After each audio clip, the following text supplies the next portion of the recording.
Academy Williams-Gillis Ballpark. Championship Thursday with the Brookhaven Academy Cougars.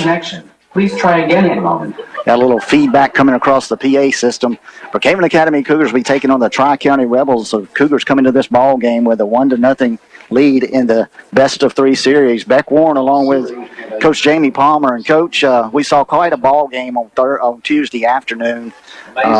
Coach Casey Edwards and myself had the opportunity to call that one, and we were talking after the ball game, and it was almost like 3 or 4 different ball games all wrapped up into one. And you and I were talking earlier, 2-1 ball game going into the bottom of the 4th inning, and ended up a 15-13 affair, and two big comebacks by the Cougars, then a third comeback in the 7th inning to seal the victory. Yeah, this time of year, you take them any way you can get them, and it sounded like, I listened to y'all. Y'all did a good job. Sounded like Cougars were very resilient and not giving in, not giving up, and they've done that all year. This good group of kids that fight hard to the end. So, speaking of those comebacks, Cougars twice fell behind by 6 runs and then 5 runs, and then going into the 7th inning, behind by 2 runs with only 3 outs to go. They scored 5 in that inning. Bottom of the inning of the 7th, the Rebels could only put 1 run across, and it sealed the 15-13 victory. You have ball games, and you've coached enough football games and baseball games in your lifetime. You get monumental comebacks maybe once or twice in a year, not 3 times in one night. Yeah, and I think if we could jump on them early tonight, I think that it could get in their head, especially with us coming back the way we did and them seeing how tough that we are on the other side. And, every game's a game within itself. So we could come out here tonight and it could be 1-0. So you never know, and you just got to take them as they come and get ready for the next one. So, but, when you start the season, this is what everybody works for, is a shot to do what we get a chance to do tonight. So it's going to be exciting. Got great weather, too. Warmed up, good sunny weather, got a big crowd, so it ought to be exciting. Austin Flowers being presented with the Dixie Youth Baseball Scholarship Award, being given out of this area. Well-deserving. I've also mentioned Flowers for the recipient of the Don Souter Award, the highest honor given to a student-athlete in the MAIS. Just before introduction of players, opening prayer, and national anthem, let's give it back to the studio. Jeremy, let's go ahead and grab 2 minutes down the line. We'll come back and give you starting line, so we'll be ready for baseball here at Williams-Gillis Ballpark. You're listening to BA Baseball here on B92. Game number 2 in the best-of-3 state championship series.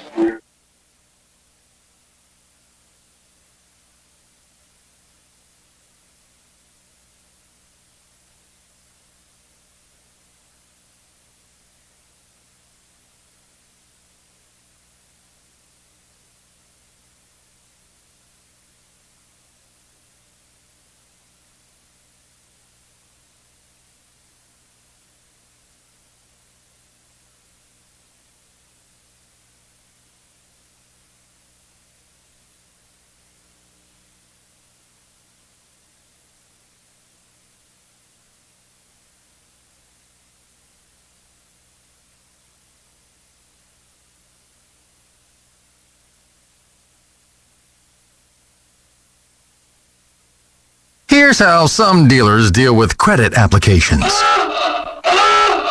Oh, dearie me, this isn't good. Auto Direct makes it easier with special financing, low to no payments, and over 10 lenders to serve you. Get big summer savings now at Auto Direct. Great deals and a great vehicle selection and great salespeople. Stop by Auto Direct, Brookway Boulevard, Brookhaven. It's easier here. 835-3337. Online at autodirectms.com. And we're back here at Williams-Gillis Ballpark. Opening introduction of your ball players for Tri-County Academy. Number 12, Garrett Ford, had 2 home runs the other night against the Cougars. He'll be playing second base. Trace White, the big first baseman, doubled in the 7th inning for the Rebels. He wears number 23. Number 13, Dawson Walters, the starting pitcher from the other night. He'll be playing shortstop tonight. Dylan Hendricks will be your third baseman. Cade Shepard, he'll handle the catching duties for the Rebels. Evan Williams will be out in left field. Josh Skelton will be your designated hitter. He'll be batting for the pitcher tonight, Trace Dearman. And Garen Ward will be your right fielder, and then the center fielder, JoJo Jones, wraps up the starting lineup for Coach Graham Odom's Tri-County Rebels. Red and blue. For the Cougars, Brookhaven Academy, the usual suspects. Number 4, Cade Brown will be out at second base. Dawson Powers over at shortstop. Brady Spring at third base. Caston Thompson's going to be on the mound. Starting left-hander for the Cougars. Nick Ogden behind the plate. Tanner Watts will be over at first base. Judson Griffin out in left field. Keegan Smith in right field. Colin Waldrop will be your designated hitter batting for the center fielder, Harrison Brownlee. Coach, going into the nice ball game, you got Dawson Walters is the ace for Tri-County. He pitched 113 pitches the other night. He's not available. Coach Parvin made a pretty sharp move. Flowers was up at pitch number 58. If he pitches over 60, he has to have 2 complete days of rest. Cougars were down by 5 runs at that point. He pulled Flowers with the hopes that we might get back in the ball game, but if not, he would have Flowers available for tonight. Well, luck would have it, the Cougars won the ball game. He has Flowers, Watts, Thompson, Ogden, Spring, Griffin. He's got his full battery of pitchers coming into tonight. Yeah, we're in a great spot, I think. You know, our pitching's been our strength all year, and we got a lot of arms, and I think it's going to be tough on them. So hopefully we won't have to use Dawson. Hopefully we can get through this game. But it sounds like we're in really good shape. The Rebels going with freshman Trace Dearman. Cougars likewise going with a big freshman in Caston Thompson. Thompson also had a 3-run homer the other night, as did Cade Brown, a solo homer to start the rally in the 7th inning. We're going to throw it up to the public address announcer, Dr. Ed Moak, for the opening invocation, followed by the national anthem. And we'll be ready to play baseball here at Williams-Gillis. Dr. Ed. Now, friends, with game time rapidly approaching, we ask you please rise. If you're wearing a hat, which you should be with the sun overhead, please remove it temporarily as we ask our Lord's blessing upon these schools, these athletes, and our wonderful country in which we live.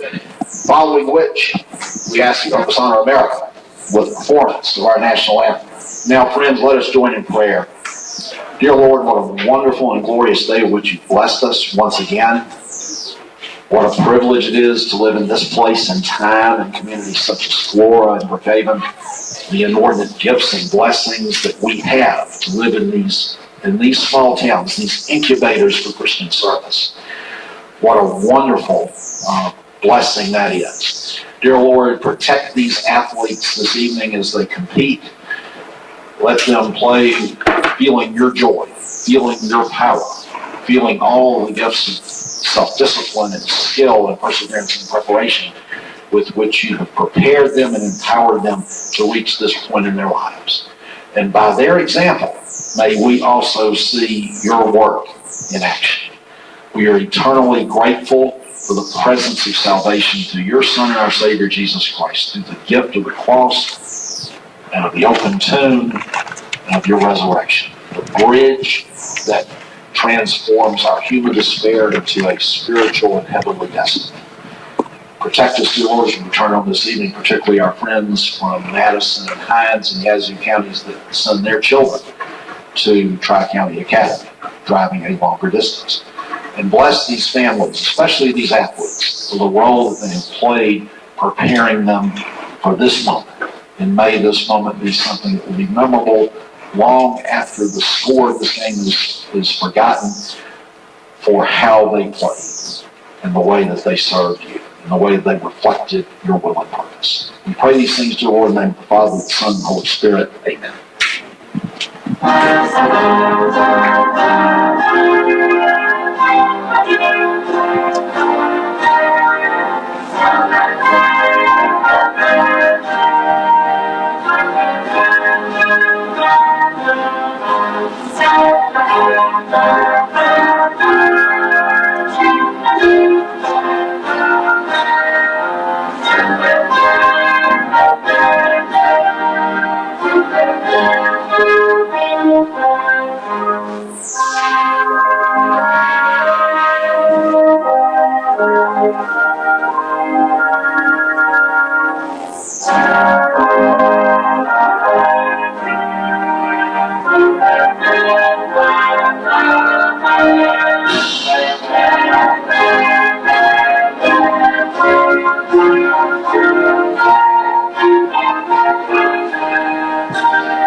We're ready for baseball here at Williams-Gillis.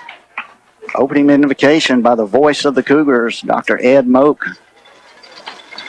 Been at it for over a decade behind the microphone for the Cougars. As we mentioned, Caston Thompson, starting pitcher tonight for the Cougars, the big hard-throwing left-hander.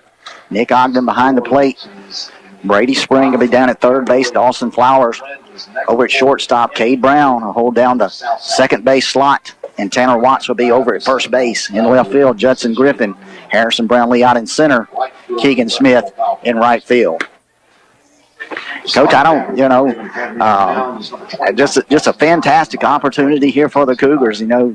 Pressure on both ball clubs, but a much larger amount on the Tri-County Rebels. They thought they were going to take the first game, jumped out to an early lead, 6-1 lead against the Cougars. Cougars roared back one time. They jumped back ahead of the Cougars. Cougars roared back again, and then in the final frame, Cougars down 2. Never say die. Cade Brown opened up with a shot off the facility out in left field, and Flowers reaches on an error, a couple of base hits. He scores, ties the ball game. Cougars going to score 3 more runs, and there you have it, a 15-13 victory for BA and a 1-0 series lead. So they're in a good slot right now. They are. I think it's interesting. We got 2 ninth graders going tonight, and when we were growing up, Beck, that probably wouldn't have happened, but these guys play a lot more baseball than we did, traveling around, so they'll probably feel a little more comfortable. But I used to work with a guy, and he said, I don't care how talented they are, a ninth grader mentally is still a ninth grader. So hopefully Cass can get out here and good things will happen early, and he can get relaxed and get going. But he's very talented. There's no doubt about that. So. I've had the opportunity to work some in the dish calling ball games behind Thompson when he was a 13-year-old, and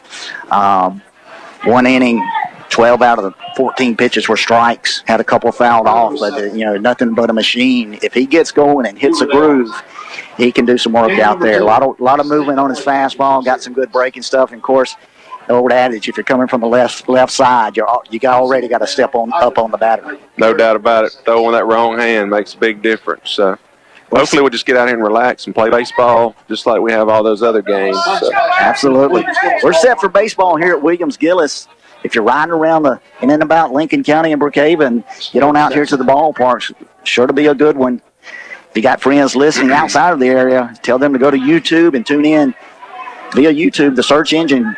They'll type in B92, a space, then WBKN. They can hear it worldwide. Thompson looks in. Garrett Ford. Hard hit ball, first pitch. Out to right field. Back. Oh, the wall. Garrett Ford does it again. Almost the same spot. He hit his second home run the other night against the Cougars. Same situation. 1 pitch, 1-0 Rebels on a blast to right center field over in the student section. The Cougar Roost out in right center field. Ward just took that fastball and muscled it out. It's a little wind blowing out too, Beck. The ball just kept carrying out there. Keegan looked like he had a bead on it early, and he just kept carrying. It's a really well-hit ball, though. He stayed inside that ball, did a good job keeping his hands inside. Almost a repeat of the other night. Ford, of course, hit his first one to the left field, and second time up, hit a homer to right field. So, in the series, 3 home runs for Garrett Ford, the leadoff batter for the Rebels. Call strike 1 to Trace White, the big first baseman, and this guy's got 7 home runs on the year, so he's subject to hit one pretty deep himself. Hard hit ball in the gap. Brownlee on the move's not going to get to it. It's going to go to the wall. White makes his round first. He's going to slide into second with a double. White slides into second with a drive. They've hit 2 fastballs opposite side and really done a good job of driving them to the opposite field. So Ford and White. Ford with the home run, White with a double. Those are the 2 noted big sticks for the Rebels. Got something going here early. 2 pitches, a home run and a double off Caston Thompson. Cougars just need to settle down right here. Brings up Dawson Walters. He'll be your shortstop. He wears number 13 for the Rebels. Thompson looks in, delivers. Breaking pitch, call strike 1. He's got both his breaking balls over for strikes, so that'll help. Gonna need that pitch tonight. 1-0 early off a leadoff home run from Garrett Ford. He did that on 2 occasions in Tuesday night's ball game. Thompson looks into Ogden. Checks White back at second. Pitch on the way. That one's going to stay out of the zone. Ball one. 1-1 count to Walters, the shortstop. He was the starting pitcher for Tri-County on Tuesday night. Not available tonight due to the pitch count rule. They got some good-looking kids, don't they? Yeah, they do. Thompson looks, delivers. Fastball. Call strike two. Strike 2. 1-2. 1 ball, 2 strikes to Walters. The Cougars can just settle down, get out of this one. I got old saying, you're never going to win a ball game 1-0. No. We won't at this point. So I used to play for a guy, and I pitched all the time, and he was always hollering, took one to win it anyway, because That's I right. usually give up one early. So give up more than that later.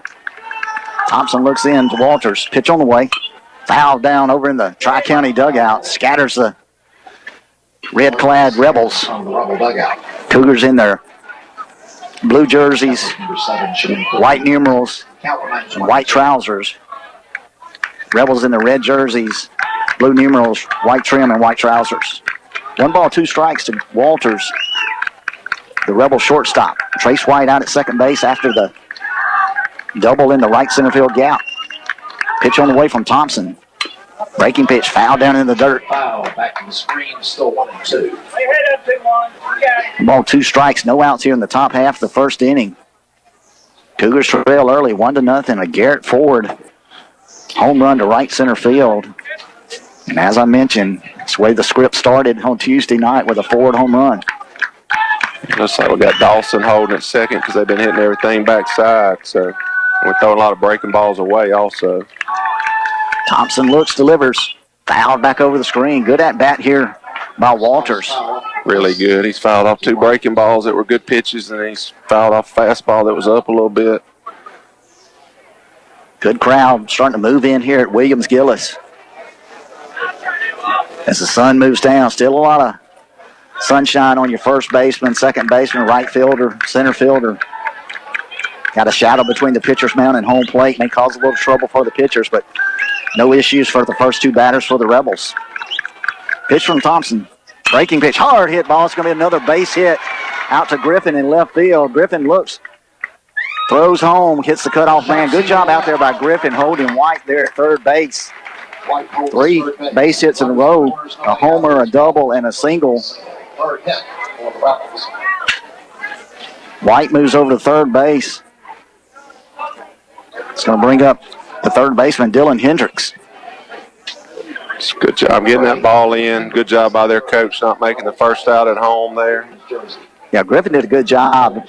Saw White rounding third, but hit his cutoff man just to make sure they held Dawson Walters over at first base. Didn't give him an extra walkover to second, and also held White at third. So first and third for the Rebels. Pitch on the way. It's going to work out of the zone to Hendricks. I think everything is settled in here. Everybody's adrenaline's high. Everybody's excited, and maybe everything's settled down. Get the ball down just a little bit. He's been up just a little with his fastballs. 3 batters, 3 base hits for the Rebels. Caston looks, delivers. Call strike 1. Strike 1-1. 1 ball, 1 strike to Dylan Hendricks. Wears number 8 for the Rebels. Plays third base. Yeah, we need to get him down there around those kneecaps instead of that waist. And Hendricks hitless on Tuesday night for the Rebels. Pitch on the way. Ball 2. Must have been up out of the zone just a little bit. Looked like he's on the belt there a bit, didn't it? We might get that call later this afternoon. Walters had a pretty good jump over there. Decided not to go ahead and make the move to second. Let's see what he does right here. 2 balls, 1 strike to Hendricks. Ball's going to be down in the zone. Walters is on the move. Swipes second base. No throw to contesting. It's a good read by him. Ball was down in the dirt. He got a good read. Looked like he had a one-way lead. Yeah. Back. And then when he saw the ball in the dirt, he went. Little bit of a delayed right there. Kind of read it like you said. Did a good job out there. Walters out at second. Trace White down at third base. Rebels up 1-0. No outs here in the top half of the first inning. 3-1 count to Hendricks. Pitch from Thompson. High fly ball to center field. Harrison Brownlee trying to find it in the sunlight. Makes the play in center. Throws to home. Not in time to get White. Missed his cutoff man. That one sailed all the way to Ogden second base. Allowed Walters to scamper over to third base. So fly ball to the center fielder. Brownlee. Brownlee. On appeal that he left early at second, I believe. But a RBI for Dylan Hendricks. Shit, they step off right here and appeal that the runner left early at second base. Allow Trace White to move over to third base. Actually, Trace White scored on the play. Kind of a nubber over toward first base. Good play over there by Tanner Watts. Took that one off the chest. Got Cade Shepard by a step. Gaston Thompson making his way over to first base to cover. Watts took sort of a bad hop off of Watts' shoulder. Thompson over in time, but not before the Rebels can push another run across. So 3 runs here in the top half of the first. Like that ball was capped and had a lot of top spin, and he's got that tough sun on him. He did a good job knocking it down. That was a tough play on the umpire. That was a banger there, Beck. Yeah. You got a runner sliding head first at first. Those are tough. That one did. It just came off, looked like a cue ball shot. They should have checked that ball, really. It's probably cut. Looked funny coming off. Pitch on the way from Thompson to Evan Williams, the left fielder for Tri-County. 3 runs here early for the visitors from Flora. Thompson looks, delivers. That's a better pitch there. That ball was down. Needs to get that ball down around those kneecaps. Yeah, it's been worked a little bit up, and these Rebel batters have been stepping on top of it. 3 hits here in the first inning and 3 runs for the Rebels. Pitch from Thompson. Call strike 1. 1 ball, 2 balls, 1 strike to Evan Williams, your left fielder. Wears number 5 for the Rebels. You have the home run, the double, then another base hit, then a couple manufactured runs, a sac fly, and a hit to the right side of the infield. And it's 3-0 for the Rebels. Swing fouled up against the screen. Williams. 2 balls, 2 strikes to Williams. 2 outs here. Top half of the first inning. Rebels out front 3-0 early. 2-2, 2 outs. Tell you what, that's a big play down there by Watts. Knocked that one down, and good job by Thompson getting over there to cover that one. Breaking pitch, stayed up in the zone. It's going to run the count to 3-2. So a really good play because the batter runner was a good athlete, too. He got down the line quick. I tell you what, Coach Odom not shy about running those moving those base runners, stealing bases, bunting the ball. That's ball 4 to Evan Williams. Draws a walk, so a man on first here with 2 outs for the Rebels. Batting for the pitcher, Trace Decker. Josh Skelton's going to step in. He's a designated hitter, and he'll be batting for the pitcher, Trace Dearman. Skelton wears number 10. It's like everybody got a hit the other night, Beck. Looking at these lines from Tuesday for both sides. Pitch on the way from Thompson, off the mark, ball 1. That's still a better pitch, though, because that ball's down. He's getting the ball down, so that's going to help him in the long run. Evan Williams down at first base. Pretty good lead out there with Thompson, the left-hander, looking right at him. On the move. Ogden with his throw down to second base. He's not going to be in time to get Evan Williams. Like we mentioned, Coach Graham Odom not scared to run those bases. Yeah, it looked like they're getting one-way leads back or either one-way go, and it was a one-way go. As soon as the lefty moved, he was gone. So Williams swipes second base. Another runner in scoring position here with 2 outs in the top half of the first inning. 3-0 lead for the Rebels. Thompson looks in. Pitch on the way. It's going to be down in the zone. Ball 3 to Skelton.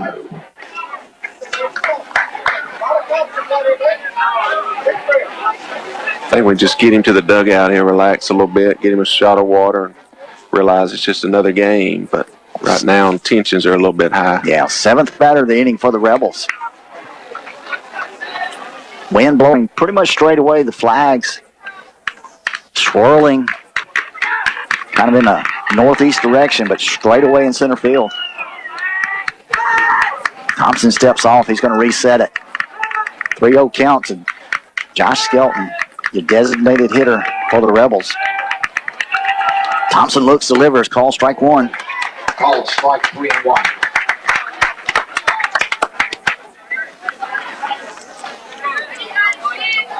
Williams, a good base runner out there at second base.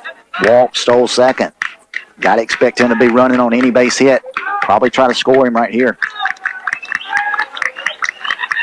Thompson looks into Skelton. Foul back over the screen.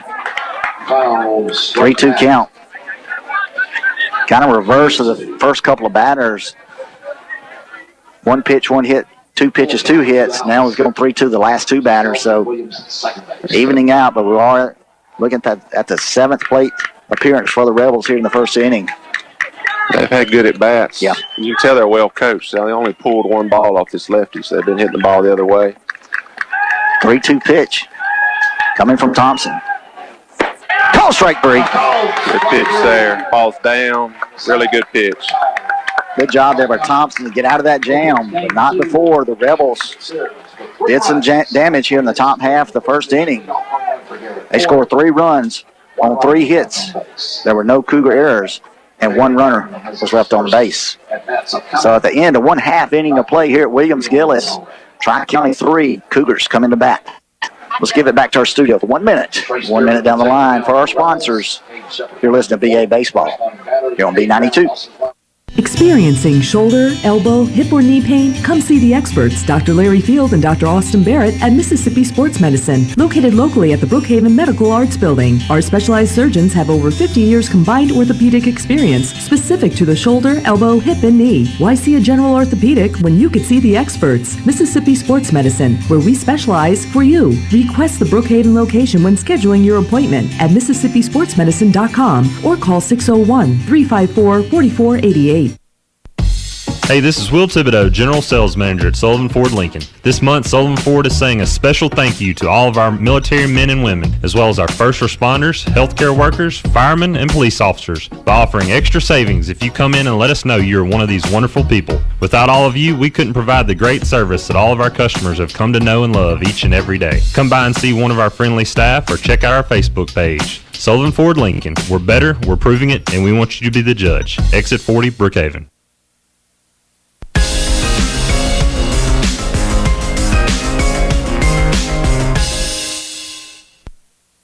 And we're back here at Williams-Gillis Ballpark, campus of Brookhaven Academy.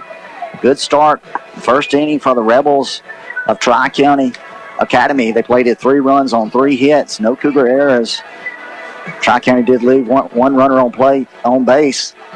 Saw 7 guys come to the plate in the first inning. Cougars just got to settle down. You know, after a 15-13 ball game, again, I don't think three runs is going to win this first ball game. I wouldn't think so either. You know, the pressure's fixing to jump to their freshmen now. We got 2 seniors at the top of the order, so we just got to realize you can't get 3 runs on one swing. Let's get up there and have some good at-bats and peck away and put some pressure on them.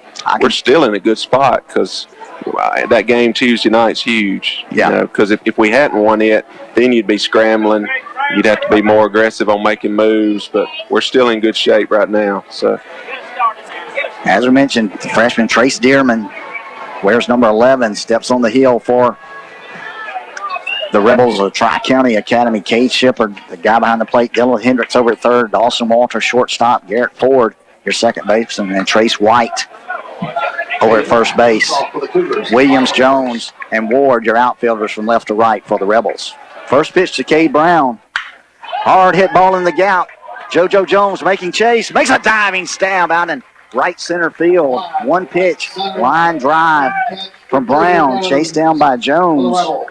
Good job out there by JoJo Jones. it's a really good play. So we're going to line drive to the center fielder Jones, retires Brown on 1 pitch. Dawson Flowers steps in for the Cougars. 1 out here in the bottom half of the first inning.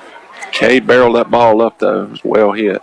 Breaking pitch from Dearman. Off the mark, ball 1. Good crowd here at Williams-Gillis. Tri-County has traveled well. Cougar fans still rolling in. Pitch to Flowers, call strike 1. 1-1 to the Cougar senior shortstop. Dearman looks into Shepard. Pitch on the way. Hard ground ball out to Dawson Walters. Backhanded in the hole. Throw across the diamond. White couldn't handle it over first base. Flowers is going to scamper down to second base. It's good backhand play. His arm just wasn't quite strong enough to make that throw, and then first baseman got a low hop, tough hop to handle. So Air out there on the shortstop. The throwing error just put it in the dirt, and that's one thing the other night. I mean, these Rebels had 11 errors on the ball game, and just they played a solid ball game for 4, and then they started kicking it and booting it and allowed the Cougars back in the ball game on a couple of occasions behind some costly errors. that's a lot of errors in one game. That's a lot of errors. Hard to win those. Brady Springs steps in for the Cougars. Ball in the dirt off the chest protector. Cade Shepard behind the plate. Good job there by Shepard holding Flowers down at second base. That was a tough play right there. The ball was 56 feet. Good job blocking that ball. Tell you what, he went down to block and almost had to hop out of his stance as it jumped up around his shoulder. Pitch on the way, Spring. Slow roller to the right side. Might be trouble. Good play there by White. Pitched it over there. Got a run down here. Flowers caught in no man's land. Not sure what's going on down there. Thought we had obstruction at third. You know, his helmet came off. Got obstruction down here at third. Coach Umpire Tyler didn't Carter. call it. White made the play over at first base, pitched it to the pitcher covering over at first to get Spring for the second out of the inning. Then Dawson Flowers was caught, rounded third base, ended up almost out by the coach's box in no man's land. And without a helmet. Without a helmet, they're kind of arguing that the third baseman interfered with Flowers and knocked him off the base. Flowers was caught in a rundown. I don't think either of the umpires saw it. Third base umpire should have had it because the plate guy had the lead runner. Well, he had the pull foot down at first. So third base guy should have got that call. And then Dawson didn't have a helmet, so he probably didn't want to stay in a rundown. You know, it's a bad situation.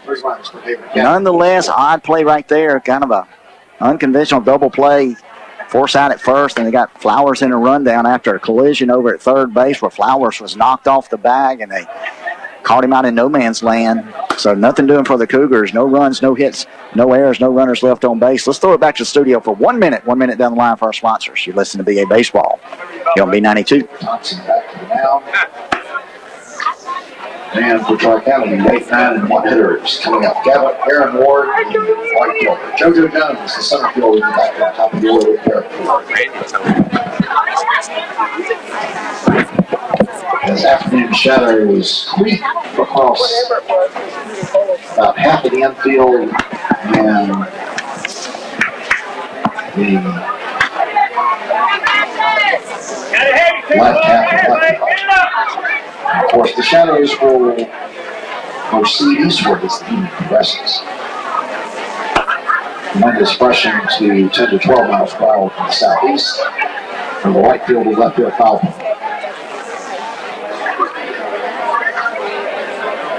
Earlier I said that Tri-County has white pants. They are actually pinstripe pants, such as those used by Ole Miss on some of the weekend series games.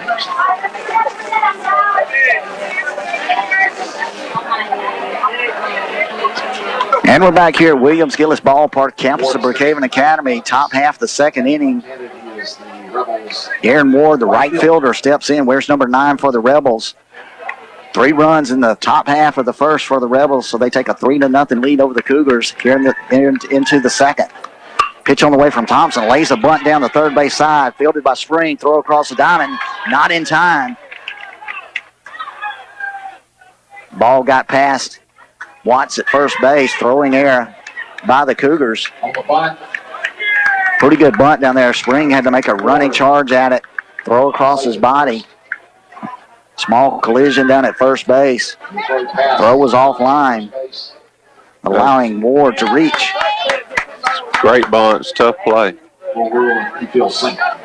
Change that, ruled an infield single up in the press box. Was a tough play over there by Spring. Fourth hit of the ball game for the Rebels. Pitch on the way. Attempted bunt by Jones. Got by Ogden, the catcher. He did actually bunt at it. Missed it completely. Kind of blocked the vision of Ogden. We'll take second on the wild pitch. 1-0 to Jones. Yeah, sometimes those can be tough, especially coming from a lefty, you know. I'd have to check that one. I don't think Jones, it was a strike. He attempted to bunt that ball. Correction, the count is 0-1. Ward scampered down to second base on the pass ball. Jones stands in. The center fielder. Swing and a miss for strike 2. It's a good pitch there. That ball had some arm side run. It's down.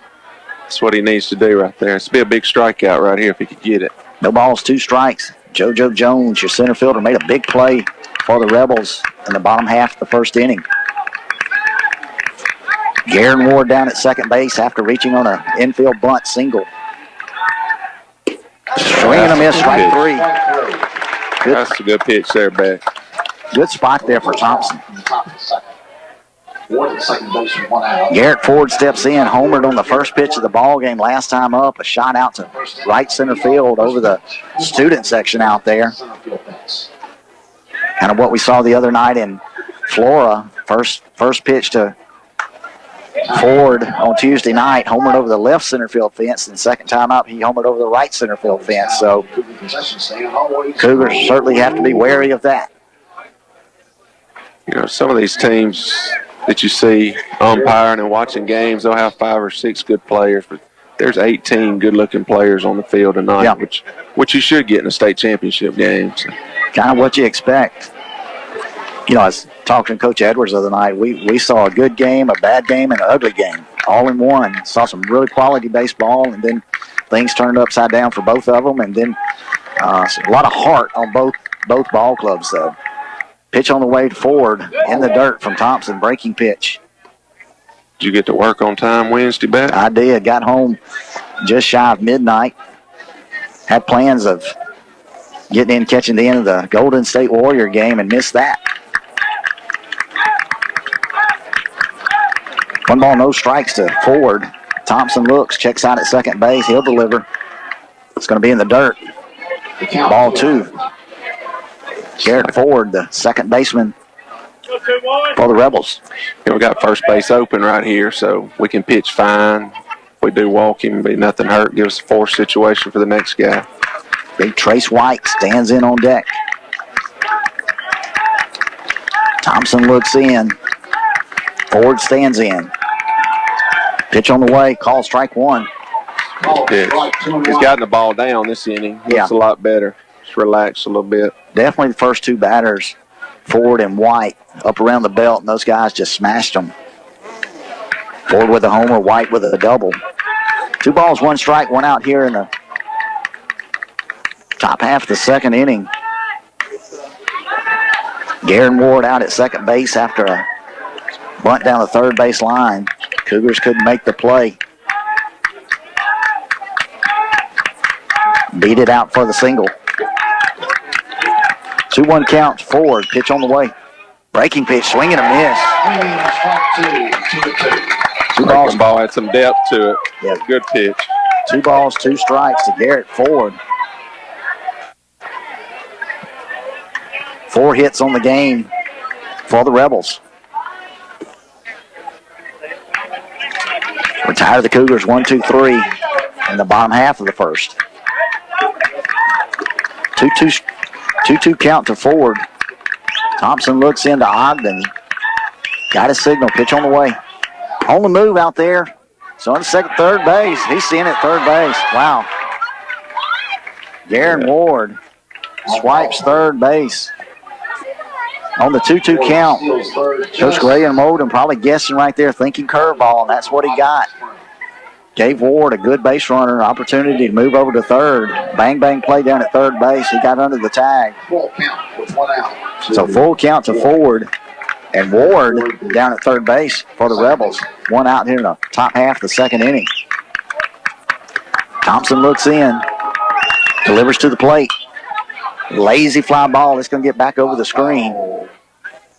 acting out of play. It's a little bit different whenever you got him at third with 1 out. So now you can hit a sac fly or ground ball backside and score him. So it's like we're in on the corners, though, trying to cut down the run and back in the middle. Just a whole different looking batter right there. This sequence at the plate for Ward, for Ford, is not what we've seen in previous at-bats.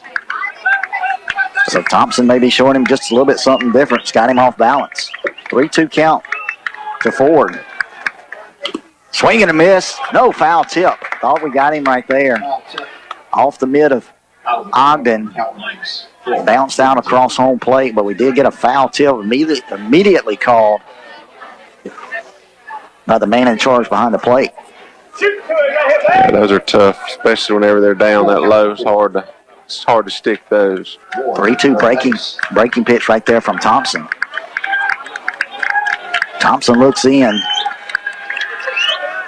Going to be ball 4 down in the dirt, so it's going to allow Ford to reach. Aaron Ward down at third base. Going to put Thompson over at first. That's okay, though. If we get a ground ball right here, we're out of it. So 1 ground ball away. Make a good pitch right here and see if we can roll it.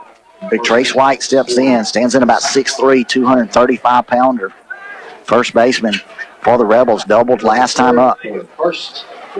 He's a big old good-looking kid, isn't he? Made a tremendous play against Cade Brown the other night in the 6th inning. Probably went up way over his head, snagged a line drive that was a for sure triple.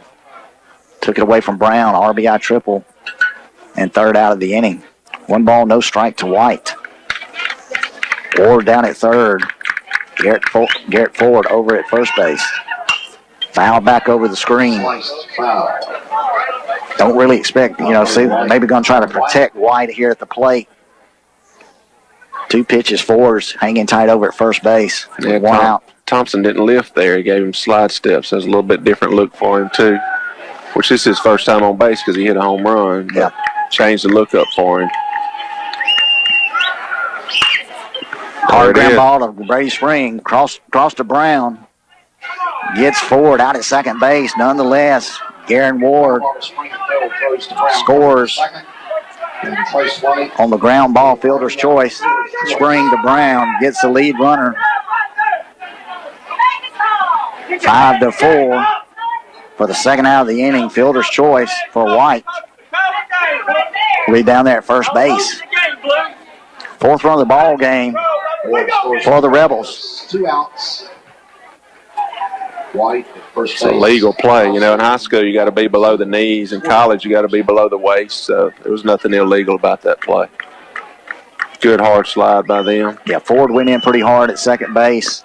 That's baseball, though. Call strike 1 to Part of Dawson the Walters. game. Yeah, he went in and slid and kind of took the feet out from under Brown. Brown couldn't make the throw over to first base to try to double up White. Garen Ward did score from third base for the Rebels for their 4th run of the ball game. Walter stands in. Pitch on the way just outside. 1 ball, 1 strike. Dawson Walters, the shortstop. He singled last time up. Trace White down at first base on the fielder's choice. 4 runs on 4 hits for the Rebels. Cougars yet to score. Top half the 2nd inning. Not much of a lead out there for White. Don't expect him to be moving with 2 outs. Pitch on the way from Thompson. That one got away from him, up and out of the zone. 2 balls, 1 strike.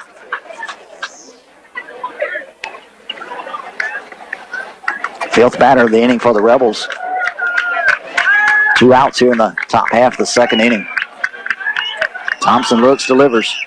That one's going to be low. Ogden tried to frame it in the bottom half of the strike zone. Didn't get the call. 3 balls, 1 strike.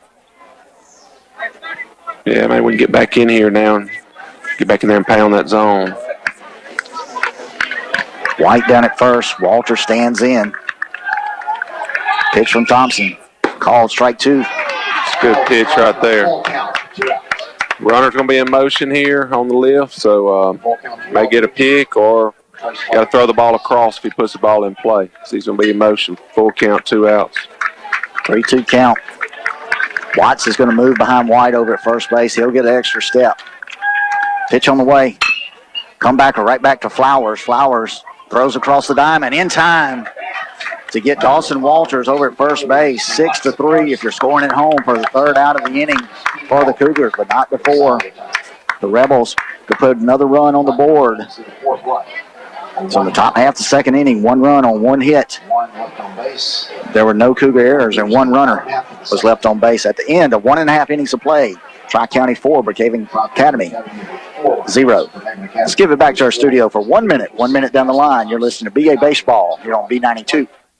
Brookhaven Academy has been serving our community for over 40 years. They offer a quality education and a Christian and learning environment for all students from preschool through 12th grade. Students each receive opportunities to excel in the arts, ACT prep, extracurricular activities, college preparatory curriculum, and athletics. Come visit Headmaster Jason Case and Elementary Principal Paige Nielsen to see how Brookhaven Academy is making a difference, one child at a time. Memorial Day is Monday, May 27th, but Paul Barnett Nissan is not waiting for Memorial Day to celebrate. Save during the special pre-Memorial Day sale and Customer Appreciation Days, Friday, May 17th and Saturday, the 18th. Refreshments will be served, and you can take advantage of the biggest incentives of the year on Nissan cars, trucks, and SUVs. It's an old-fashioned celebration, May 17th and 18th, only at Paul Barnett Nissan, Brookway Boulevard, Brookhaven. See more at pbnissan.com. Isn't it time you experienced the difference at Paul Barnett Nissan?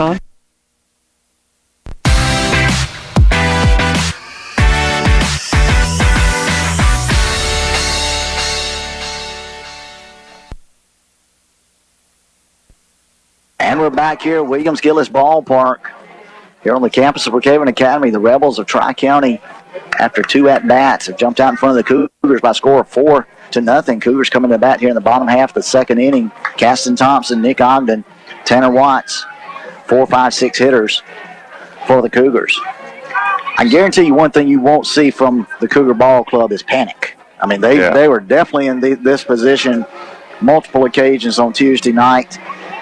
Got to continue to show some patience up at the plate, manufacture some runs, stir it around, make Tri-County make good quality plays out in the field, and see what happens. Yeah, I know everybody here wants to win this game, and I hope we do, but even if you don't, if you can grind it out and keep it close and make them use some arms, we're still in a better spot with our pitching staff than them. So, first pitch swing and miss by Thompson from Dearman.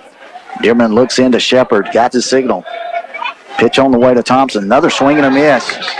2 good changeups. You know, righty on lefty. He's thrown him 2 good changeups right here. So, both of them in the bottom half of the zone. So good slots there from Dearman. He'll look into Shepard and deliver. Ball's going to be up. Try to get Thompson to chase that high ball up and over the plate. Nothing doing. 1 ball, 2 strikes to Caston Thompson. 3-run home run on Tuesday night. Foul ball off the ankle. First fastball he's thrown him. He's thrown him 3 changeups, and he goes fastball in. He got it in there, too. So. 1 ball, 2 strikes. Thompson fouled it off his foot. Seems to be okay. Nick Ogden stands in on deck. Thompson had 2 hits on the other night, 3 RBIs. Hard hit by Thompson. What a play out there by Walters. Throw across the diamond to White. Wow. What a play. Really good play. That ball's back up the middle. He goes and gets it on his butt and spins and gets up and makes a great throw. 1 hot screamer out to the shortstop. Walters had to lay out, moving toward the bag at second base. Did a complete pirouette, spun and threw it to White over at first. Got Thompson by a step. 6-3 on the putout for the first out of the inning. He's going to bring up Nick Ogden. Breaking pitch off the mark. Ogden had 1 hit on the night for the Cougars. He did score twice. So they make 11 errors the other night, and then he makes that play, Sports Center play. 2-0. Next pitch on the way, up and out of the zone. And this is kind of the way the game started the other night. There was defense all around. Like I mentioned, 2-1 ball game at the bottom, going into the bottom of the 4th, and floodgates open. Pitch from Dearman off the shoulder of Ogden. Ogden's going to take first base on the hit batsman. He takes first base with one Yeah, out. Tanner Watts Tanner Watts coming to for the bat. Cougars. First baseman in this. Ogden down at first base. Looks like he's going to run for himself. I don't see a courtesy runners. Ogden, a good base runner for the Cougars. Runner at first, one out as Watts comes to the plate. Down 4-0. Wouldn't expect too much to be on right here, but don't be surprised. Like I mentioned, Ogden runs the bases well. Certainly he'll be reading everything out of Dearman's hand, coming in low in the dirt. Expect Ogden to move. Watts stands in. Dearman looks in. It's on the way up and out of the zone. Ball one. Tanner Watts pitched 2 1/3 innings the other night. He's available if needed tonight. Ogden down at first. Watts in the batter's box. One out here in the bottom half of the second inning. Call strike one to Watts. Pitch to hit right there. Fastball on the belt, little in. 4-0 lead behind 4 hits by the Rebels. Scored 3 in the first, 1 in the second inning. Cougars yet to score.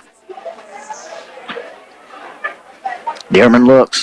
Watts lays the ball down third base. Good bunt by Watts. Throw across the diamond. Not in time. Got by the first baseman, White. It's going to allow Ogden to make it all the way around and score. Watts is going to try for third. Ogden scores. Watts makes his way to third base.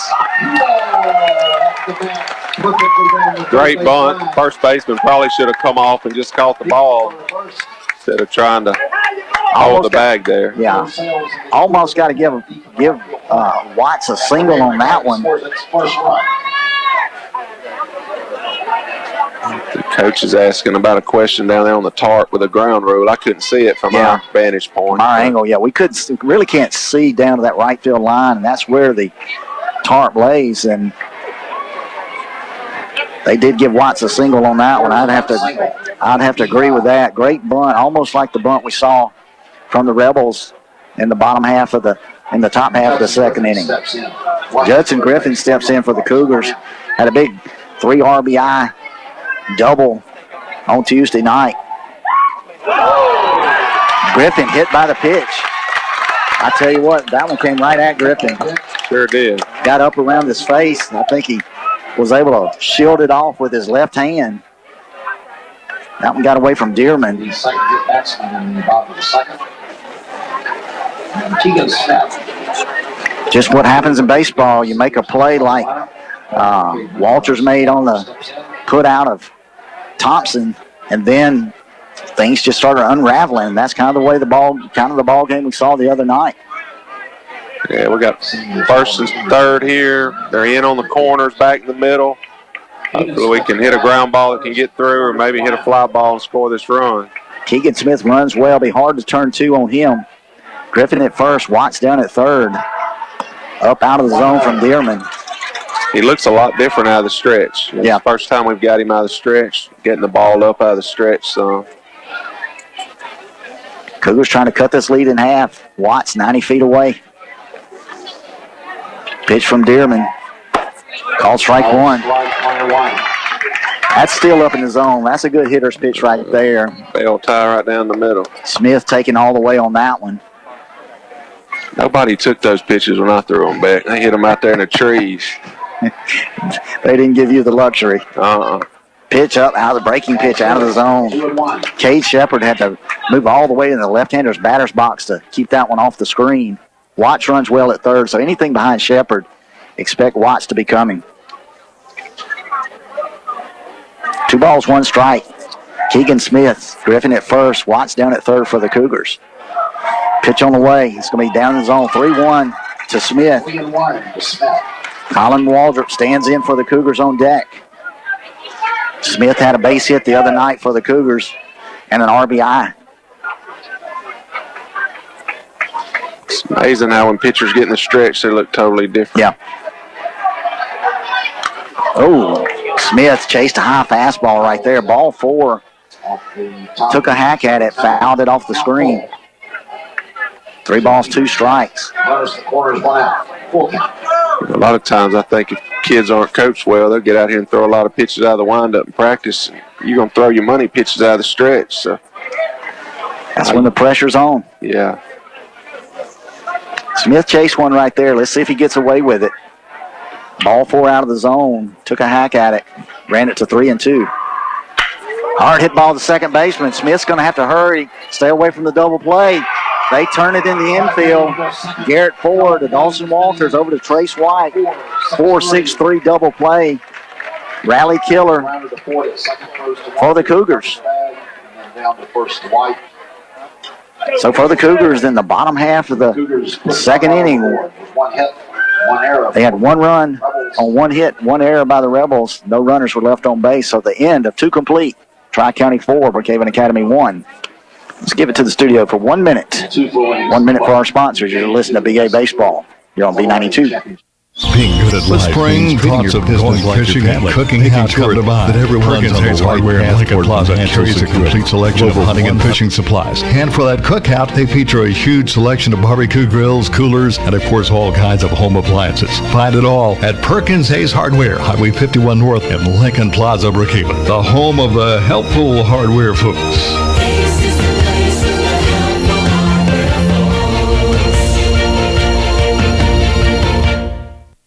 Being good at life means treating your business like your family, making sure that everyone's on the right path toward financial security. With over 170 years of expertise, New York Life Insurance Company can help find the best plan for your business and the employees who help it grow. So give Kelly Hallred, your local New York Life agent, a call. He can also help you plan your family's financial future. You can reach him at 601-833-0604 or look for him at newyorklife.com.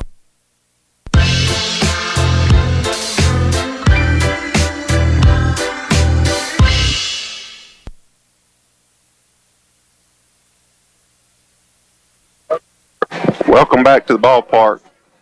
Approaching the top of the 3rd inning. Leading off for Tri-County will be number 8, Dylan Hendricks. Had a good opportunity there in the bottom of the 2nd, but hit into a crucial double play there to end the innings. Thompson's completing his warm-up pitches, and number 8, Hendricks, digging in. Hendricks steps in for the Rebels.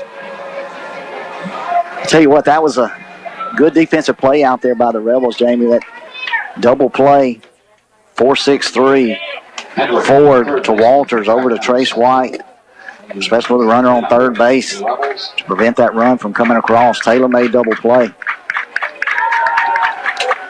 First pitch on the way from Thompson, call strike 1 to Hendricks. Rebels out front 4-1 over the Cougars here in the top half of the 3rd inning. Thompson looks, delivers. Breaking pitch, call strike 2. 2 really good pitches. Both of them are on the bottom of the kneecaps. He can stay there. He's gonna settle in for us.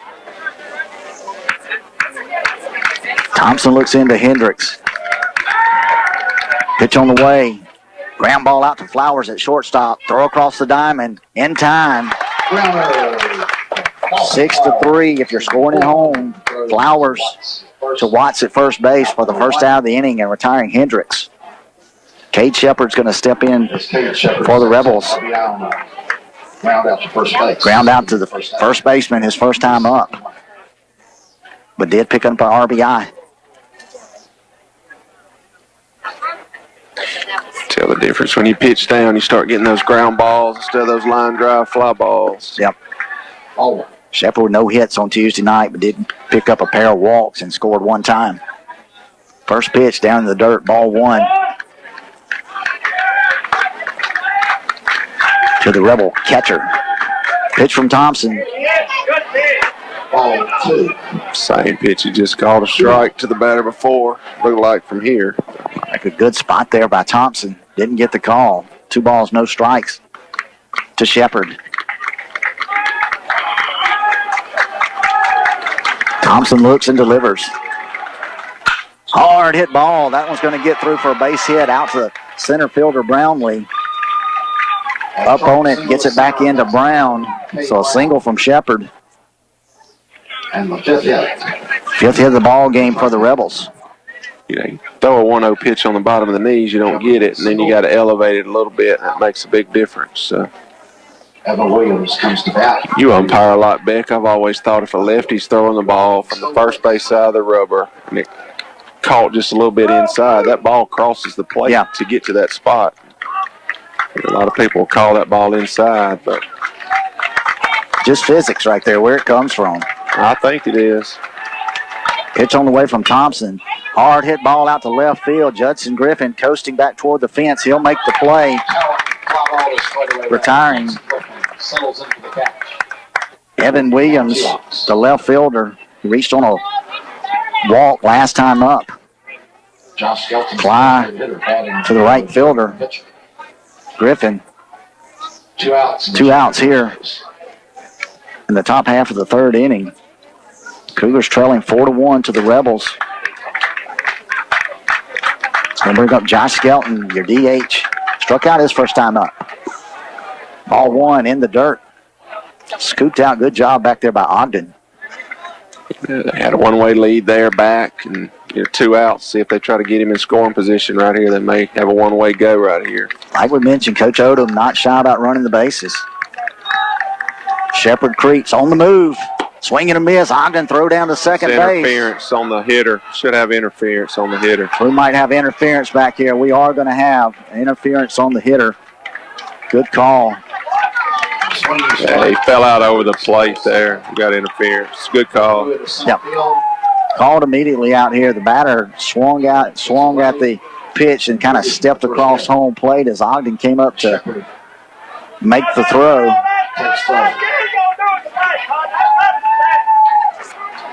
So Josh Skelton interfered, and the out was called via the interference for the third out of the inning. So for the Rebels, there were no runs on 1 hit, no Cougar errors, and no runners were left on base. At the end of 2.5, Tri-County 4, Brookhaven Academy 1. Let's give it to the studio for 1 minute. 1 minute down the line. You're listening to BA Baseball here on B92. Here's how some dealers deal with credit applications. Oh, dearie me, this isn't good. Auto Direct makes it easier with special financing, low to no payments, and over 10 lenders to serve you. Get big summer savings now at Auto Direct. Great deals and a great vehicle selection and great salespeople. Stop by Auto Direct, Brookway Boulevard, Brookhaven. It's easier here. 835-3337. Online at autodirectms.com. Experiencing shoulder, elbow, hip, or knee pain? Come see the experts, Dr. Larry Field and Dr. Austin Barrett at Mississippi Sports Medicine, located locally at the Brookhaven Medical Arts Building. Our specialized surgeons have over 50 years combined orthopedic experience specific to the shoulder, elbow, hip, and knee. Why see a general orthopedic when you could see the experts? Mississippi Sports Medicine, where we specialize for you. Request the Brookhaven location when scheduling your appointment at MississippiSportsMedicine.com or call 601-354-4488.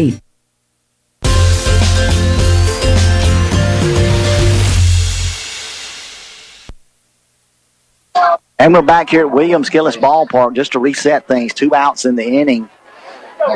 Base runner Cade Shepard was moving on the pitch. Swing and a miss by the batter Skelton. Kind of stumbled out across the plate as Nick Ogden attempted to make his throw down to second base. Interfered with the throw and was called out for interference for the third out of the inning. So a break there for the Cougars. Rebels on top 4-1 as we move into the bottom half of the third inning. Colin Waldrop, Cade Brown, and Dawson Flowers, 9-1-2 for the Cougars. Got an equipment readjustment here behind the home plate. Cade Shepard. Waldrop's been swinging it pretty good, hasn't he? Yeah. Waldrop having him down here with 1 hit the other night. I think in my book I had him down for 2 hits on Tuesday night. Ball 1 to Waldrop. Kind of a second leadoff batter for the Cougars, has been all along in that 9-hole slot. Pounds it in the ground over toward the dugout at third base. 1 ball, 1 strike. Colin Waldrop, the sophomore designated hitter for the Cougars. He got a big hit last Thursday night. Sure did. Trace Dearman looks into Shepard's, got his signal. Waldrop stands in. Breaking pitch up in the eyes. 2 balls, 1 strike to Waldrop.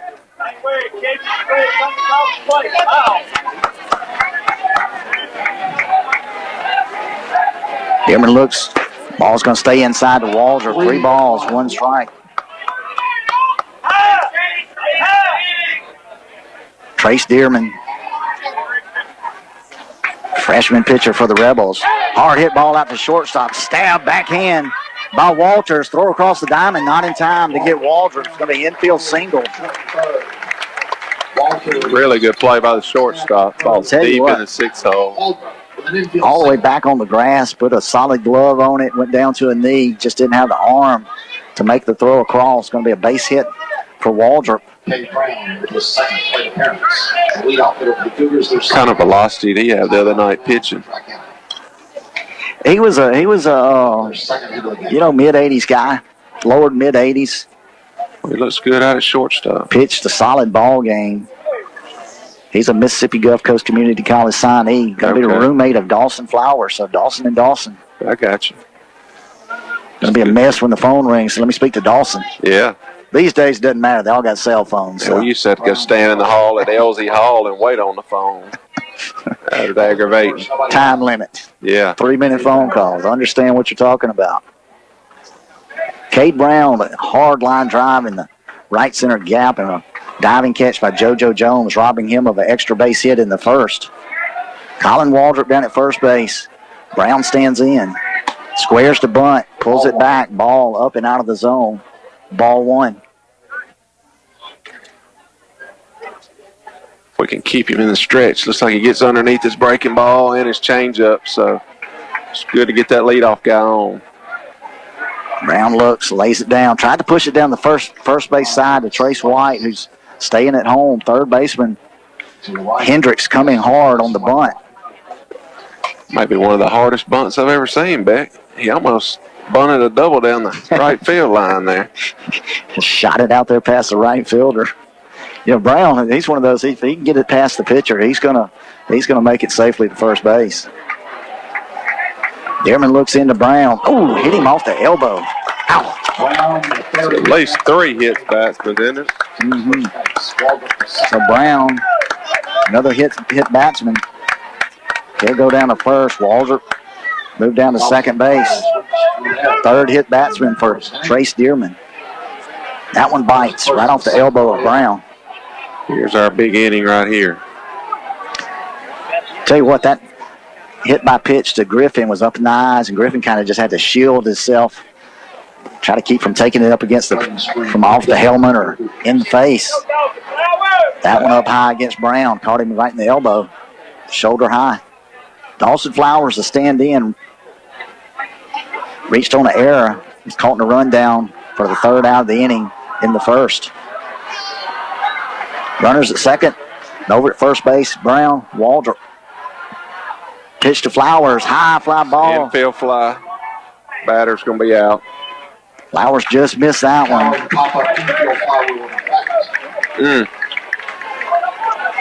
Tough break right there for the Cougars. Brady Springs going to stand in. Ground out to the first baseman, his first time up. Brown at first. Waldrop down at second base. Of course, Waldrop reached on a single in the hole at shortstop. Brown, a hits batsman.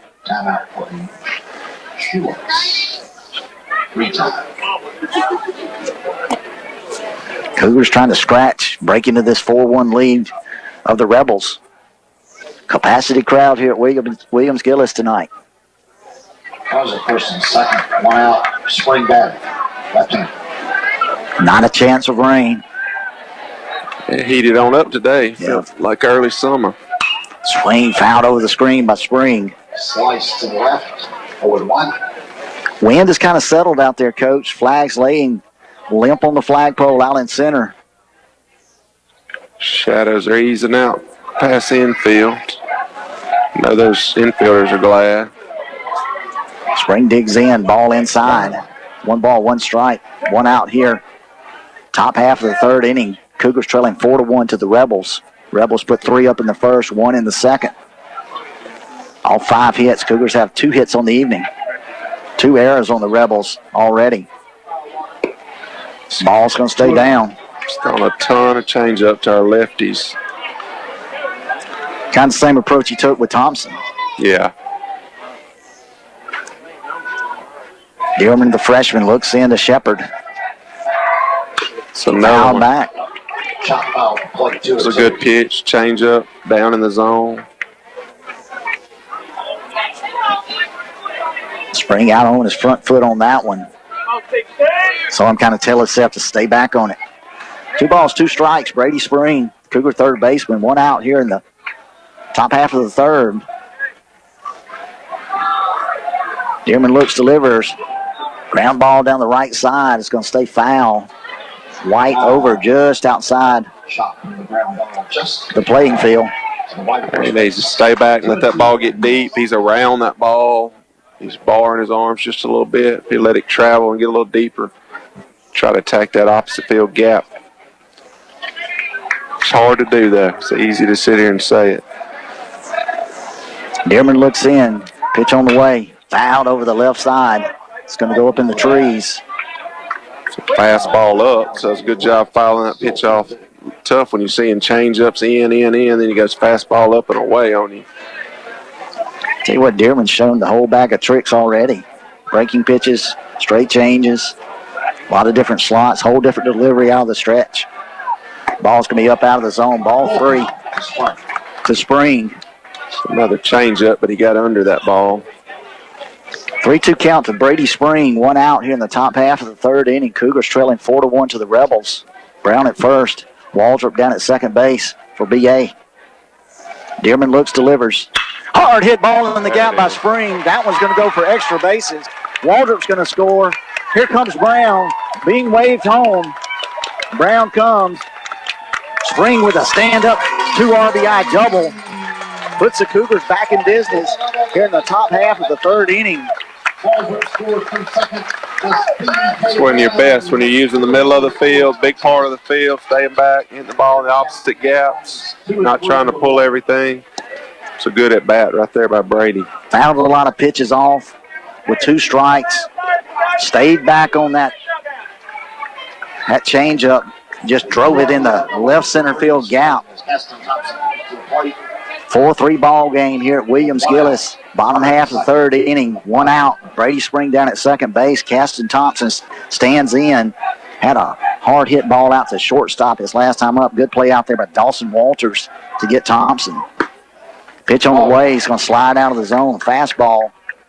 Ball 1.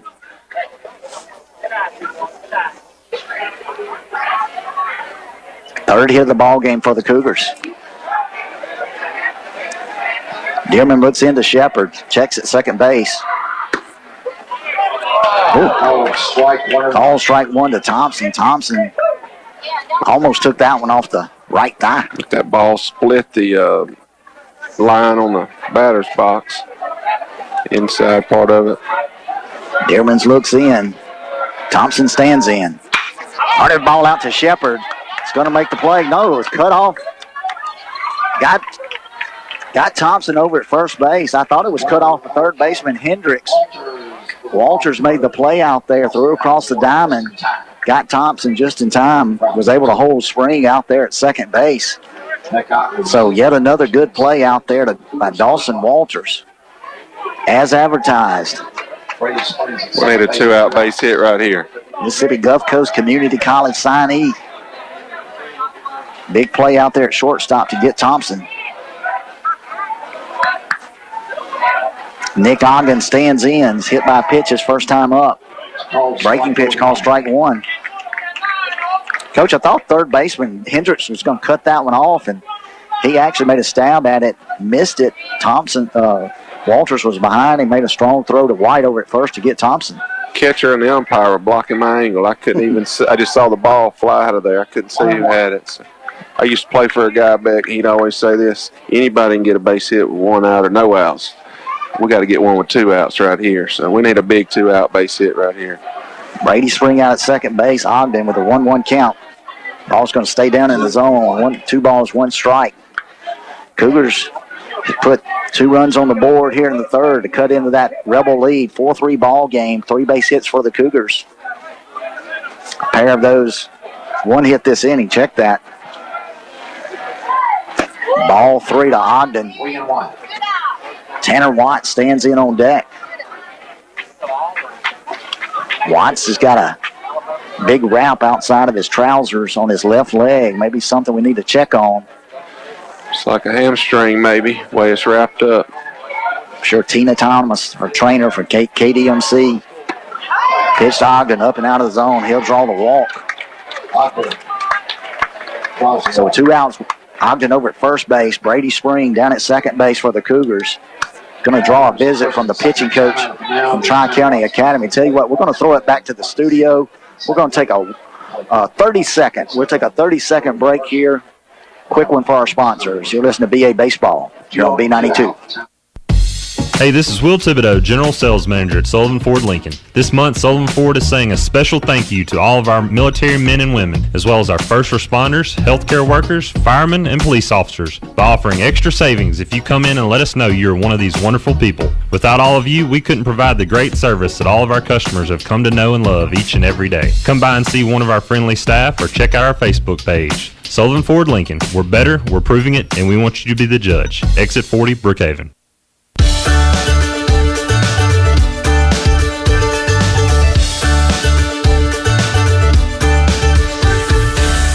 And we're back here at Williams Gillis Ballpark.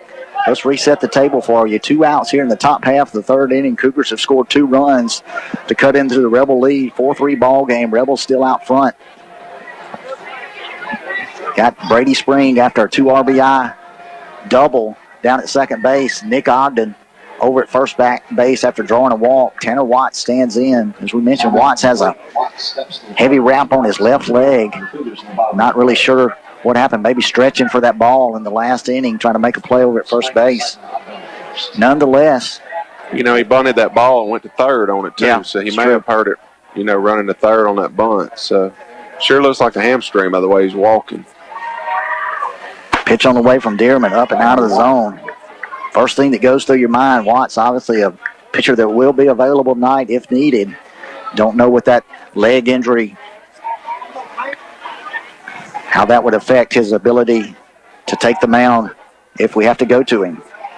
Pitch on the way to Watts. Call strike 1. 1 ball, 1 strike. If a right-handed pitcher throws a ball from the right side of the rubber on a breaking ball, that ball's going to catch that corner if it's a little outside. So I don't have any gripes with that pitch. Another breaking pitch. That one started out on the outside of the plate and just moved on over into the left-hander's batter's box. So 2 balls, 1 strike to Watts. Griffin stands in on deck. Spring at second. Ogden down at first base, 2 outs. Cougars trying to tie it up right here. Hard ball out to shortstop. Toss over the diamond. It's close. Yeah, Nick Ogden made a close play out there. Walters over to Garrett Ford to force Ogden out at second base. But not before the Cougars could do a little damage. In the bottom half of the third inning, they scored 2 runs on 2 hits. No Tri-County errors. There was 1 runner left on base. So at the end of 3 complete, Tri-County 4, Brookhaven Academy 3. Let's give it back to our studio for 1 minute. 1 minute down the line for all our sponsors. You're listening to BA Baseball here on B92. Brookhaven Academy has been serving our community for over 40 years. They offer a quality education and a Christian and learning environment for all students from preschool through 12th grade. Students each receive opportunities to excel in the arts, ACT prep, extracurricular activities, college preparatory curriculum, and athletics. Come visit Headmaster Jason Case and Elementary Principal Paige Nielsen to see how Brookhaven Academy is making a difference, 1 child at a time.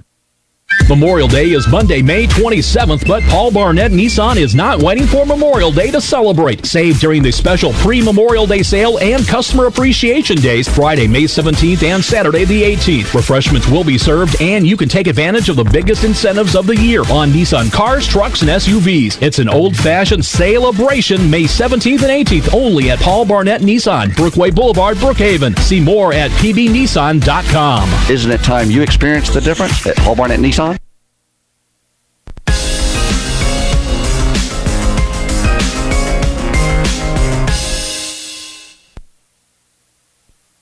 And we're back here, Williams Gillis Ballpark here on the beautiful campus of Brookhaven Academy. School wrapping up here at BA. Cougars trying to repeat as AA state champions. Tri-County they were on the short end of the stick last year against the Cougars. Cougars took that 2018 championship in 2 games. Looking to do the same tonight. Tri-County fighting for their life. Cougars, of course, took game 1 on Tuesday night. Donnybrook up in Flora by a score of 15-13. Garen Ward's going to step in for Tri-County. Wears number 9. Left-handed batter, singled his first time up and scored. Here in the top half of the 4th inning, Thompson comes back for the Cougars. Pitch on the way, call strike 1.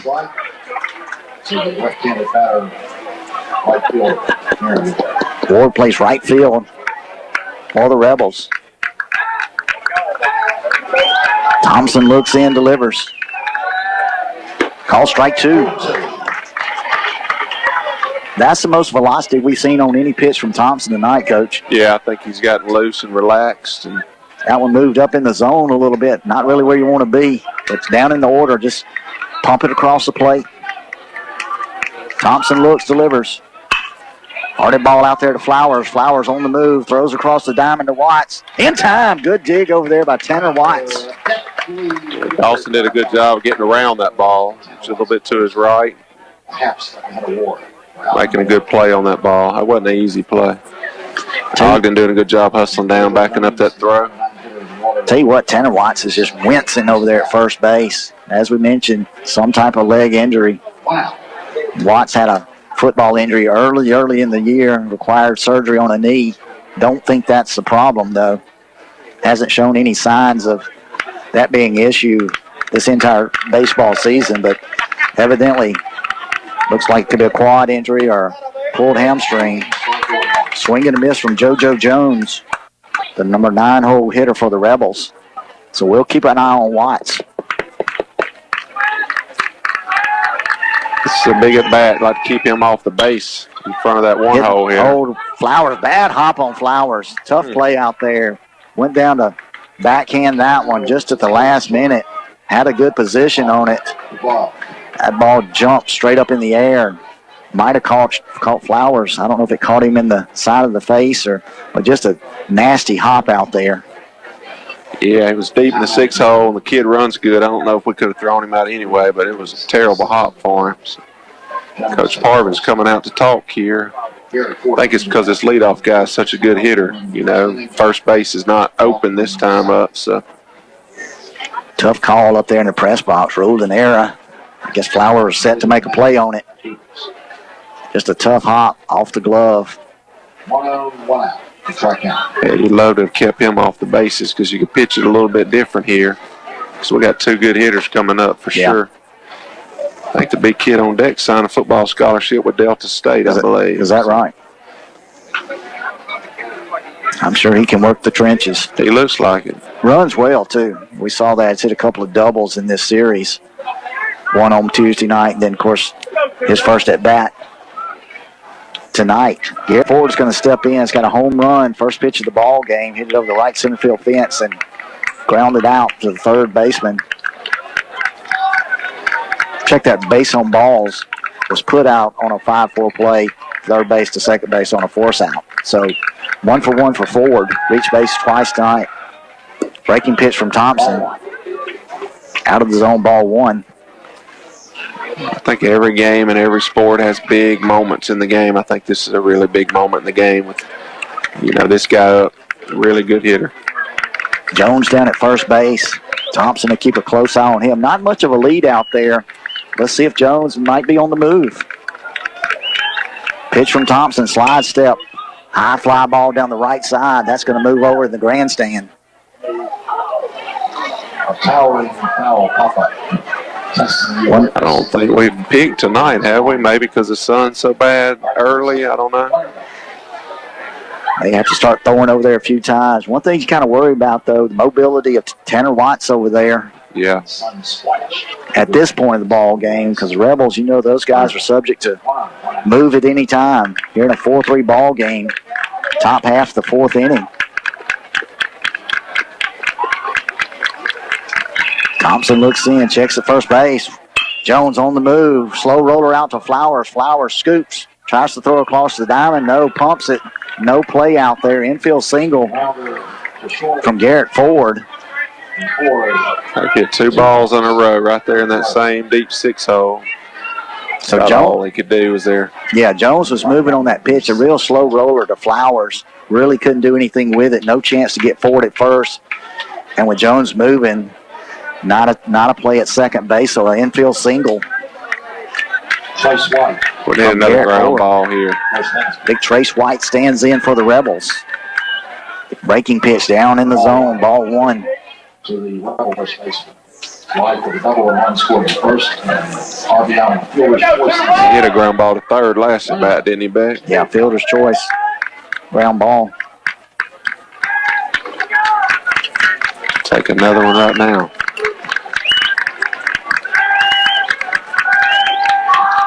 Pitch on the way from Thompson, down in the zone as well. 1 out here in the top half of the fourth inning. JoJo Jones down at second base. Garrett Ford at first base for the Rebels. Thompson trying to work out of a jam for the Cougars. Looked like we may have got crossed up there. You know, when you got a runner at second, you go to a sequence where you can't steal signs. Possibly got crossed up. Pitch to White, hard drive out to center field. Brownlee back. It's over the monster in center field. Clears the center field wall. Home run by Big Trace White. He put a charge in that ball. Good gracious. Just to the right of the flagpole, over the green monster out in center field. Trace White touches the ball. 3-1. The 16-foot fence out in center. 3-run home run from the big first baseman. That ball wasn't up either. He dropped the bat head on that ball. That ball was, shin to knee high. It's good hitting. To drive out there by Trace White. Almost dead center field. 3-run home run. Puts the Rebels out in front. 7-3. A little conversation going on between I think the on-deck hitter and the catcher had a conversation. It looked like he's warning the on-deck hitters, what it looked like to me, Beck. Things the other night on Tuesday night, they tended to get a little chippy out there. Carrying over here to Thursday night. A lot on the line, these guys. It is, but you still got to play with class. That's right. Breaking pitch on the way from Thompson. The batter, Dawson Walters. Ball strike 1. Walters made some big plays out at shortstop this entire ball game. We need to got a ball been thrown back on the field and the outfield. So.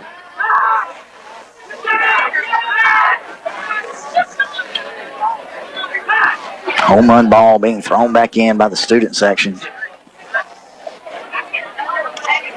Probably had to go down around the softball field to retrieve that one. Yeah, he hit a long ways. Tell you what, hit a good pitch, too. I mean, it's down in the zone. He had to bend over and go get it. Grounder out to K. Brown at second base. Makes the play. Throw across the diamond. Not in time. Wow.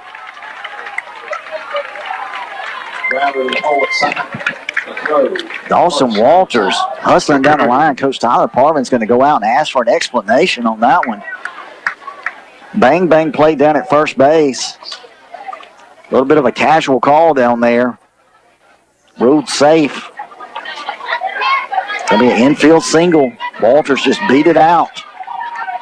I know about that. And, you don't get help from the home plate guy on pull foot if you're in that position, in that A position. But Brown had to move to his right a couple of steps, made a clean play, throw across to first base. Ruled safe out there, so one out here. Top half of the fourth, Rebels still at work. 7-3 ball game. Fouled over the right side. Dylan Hendricks. Third time up. Fly ball to eight-hole guy. Center field. Grounded out 6-3. Shortstop to first. His second time up. 0-1 count. Let's see if that one comes back to haunt us. Everybody on the Cougar side of the ledger thought that was a for sure out at first base. Walters with a great lead out there. Pitch on the way from Thompson out of the zone. 1 ball, 1 strike. Got a slide step there, and just got to get his arm up on the backside. Got to expect Walters to be moving sometime soon. I mean, that's just the MO of these Rebels. Big lead out at first base. Thompson's going to throw over. It's our first pick of the night, I believe, isn't it? Not wrong.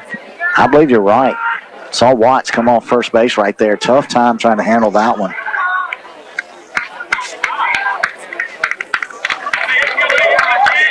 Thompson looks in. Checks Walters at first. Pitch on the way. Hard hit ball out center field. Brownlee on the track. Makes the play in center. Running catch. Moves to his right. A really good play because he was playing him oppo. Yeah. You know, so he had to go deep pull side and make that play. It was a good job by Harrison. Good job by Brownlee out there. Went a long way. You know, he's to the right, as you mentioned, he's to the right side of the flagpole, which sets dead center, our right. Had to go some 20 yards, 25 yards to make that one-hand stab in the shallow gap to retire Hendricks. Cade Shepard's going to step in. Had a single last time up. Grounded out to the first baseman. Got Walters in the rundown. Picked him off first base.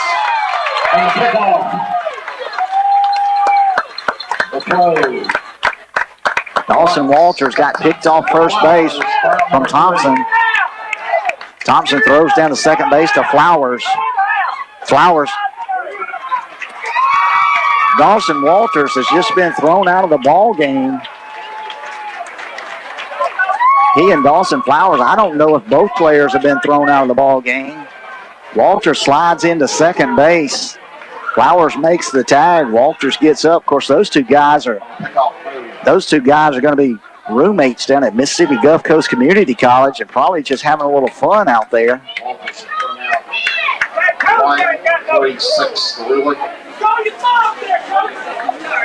Let's see. So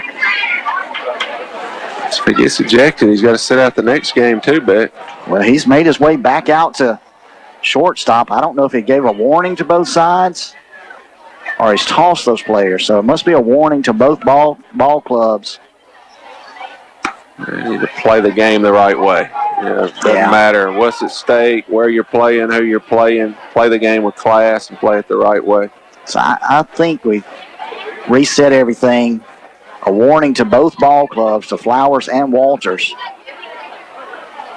7-3 ball game. We're going to hold it right here, Jeremy, through this break, kind of try to explain things. On the pickoff play, there were 2 ejections. Walters for.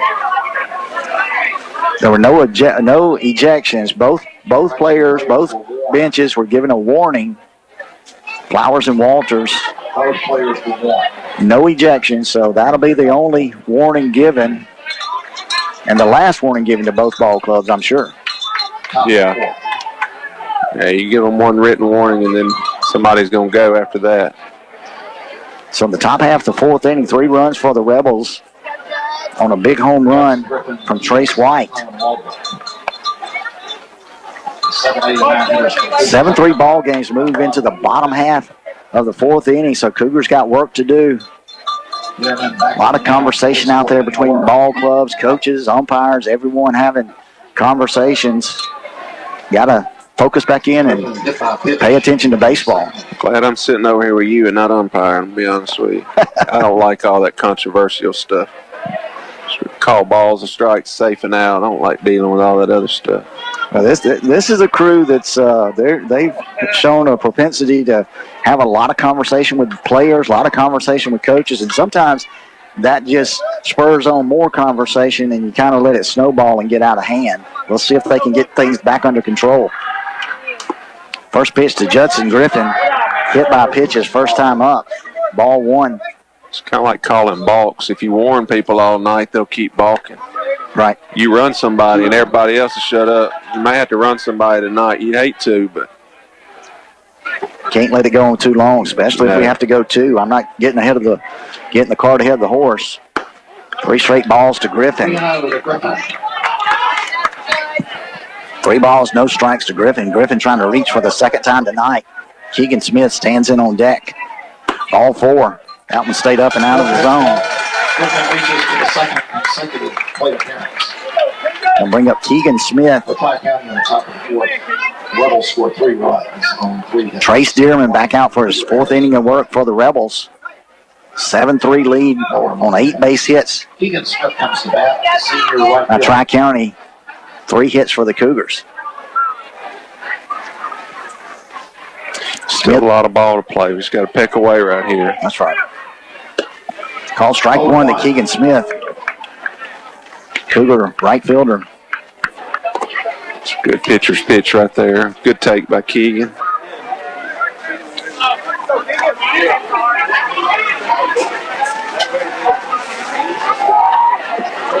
Smith hit by the pitch. He'll move down to first base, push Griffin over to second base. 4th hit batsman for the Rebels. Griffin to second, Smith at first, nobody out. Colin Walbert comes to the plate and a leadout single, and he scored the second run for the Cougars. Colin Waldrop stands in for the Rebels. No third inning. Tell you what, you get a lot of this activity, back and forth talking. You're still, you're talking about a 9th grader on the hill. Got to be unnerving for some of these underclassmen, for any of them out there. You got to bring it back in and concentrate on baseball. Let's see if it affects the Rebels more than it affects the Cougars. You give up 3 runs on 3 hits. That's because of hits, batsmen, and walks, because we haven't hit a ball out of the yard. So Colin Waldrop singled last time up for the Cougars. Stands in. Pitch on the way out of the zone. No activity down in the Tri-County bullpen as of yet. Pitch to Waldrop. Call strike 1. Take all the way right there. Yeah, it's a good take. He's struggling with the zone. So 1 ball, 1 strike to Waldrop. No outs here in the bottom half of the 4th. Griffin at second. Smith down at first. Ball 2. 2-1. They're not working our runners at all. No. They're just not holding Griffin at second. White playing in front of Keegan Smith over at first. Ball right on the outside of the plate. Call strike 2. It's like we could get a walk-in lead at second and almost take third, but you'd hate to make the first out at third. No one holding Griffin on at all. He can get a couple more steps if he wants to. Certainly good opportunity to score on a base hit. Waldrop with a grounder right up the middle. Fielded out at second base.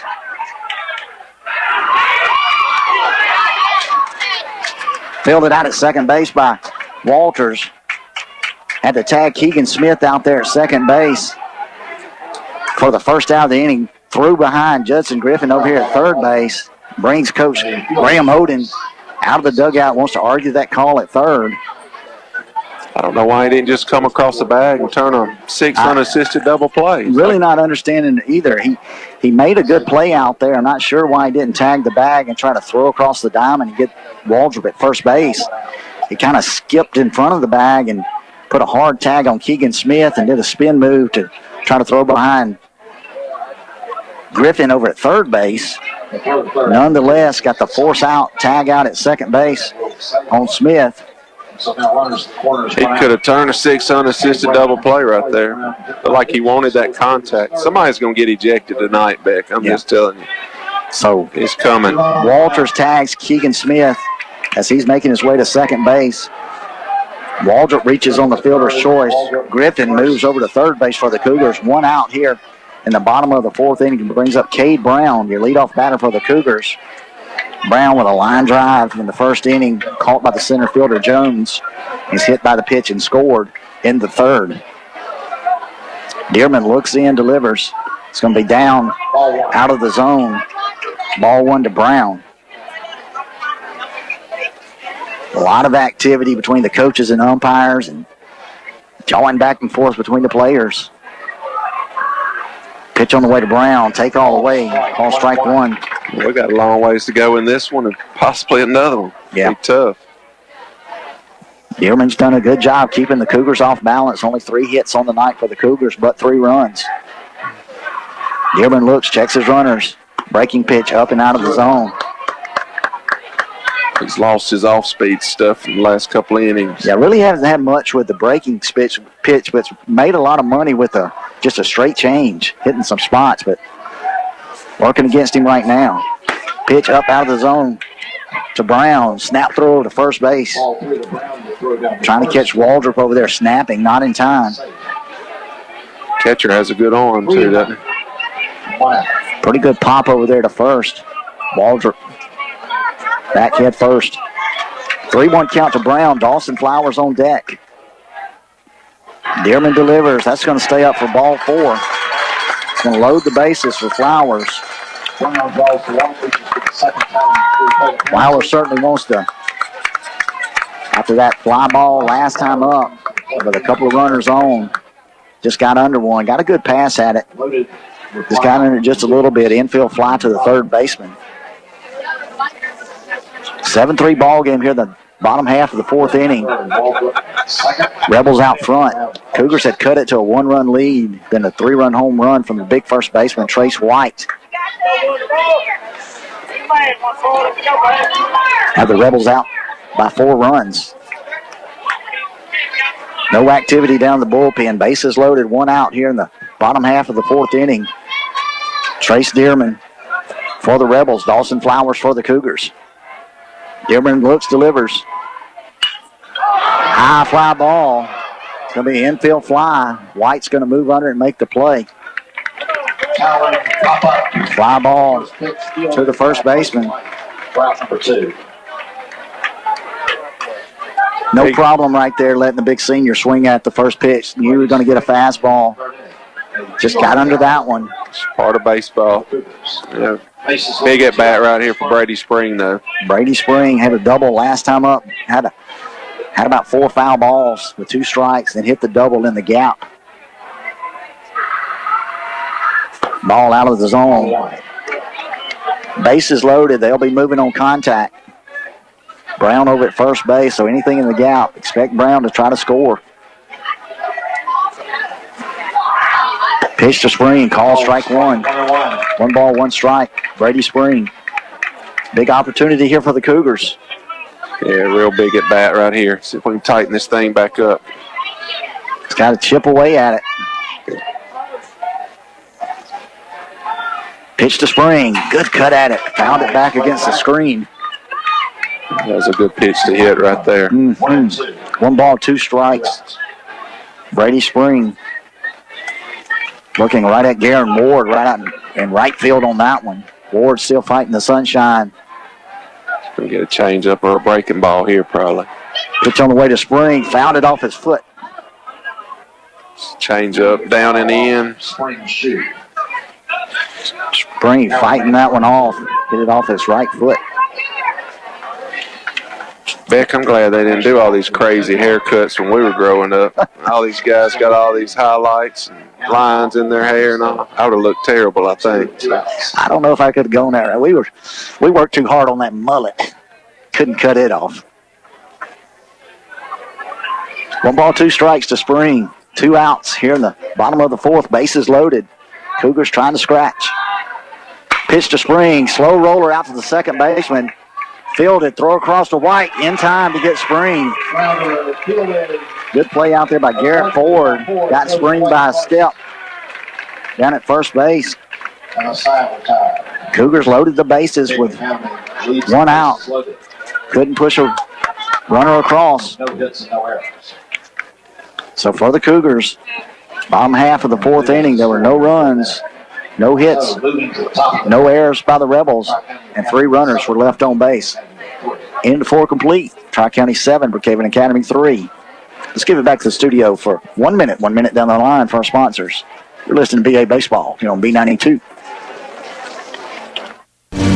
When it comes to spring cleaning and lawn and garden care, the number one choice is Perkins Ace Hardware in Lincoln Plaza. For everything from weed control to Tad Boy mowers, it's Perkins Ace Hardware. And of course, they're your plumbing and electrical supply experts too. Perkins Ace Hardware, Highway 51 North in Lincoln Plaza, Brookhaven. The home of the helpful hardware folks.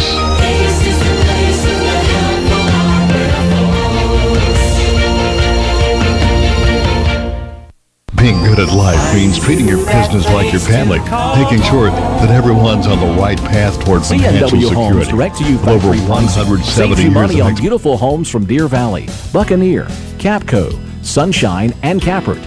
Mississippi made. C&W Homes is locally owned and operated and will not be undersold. C&W Homes, Highway 61 South, Vicksburg. Call 800-748-9056. Online, cwmobilehomes.com, and like them on Facebook.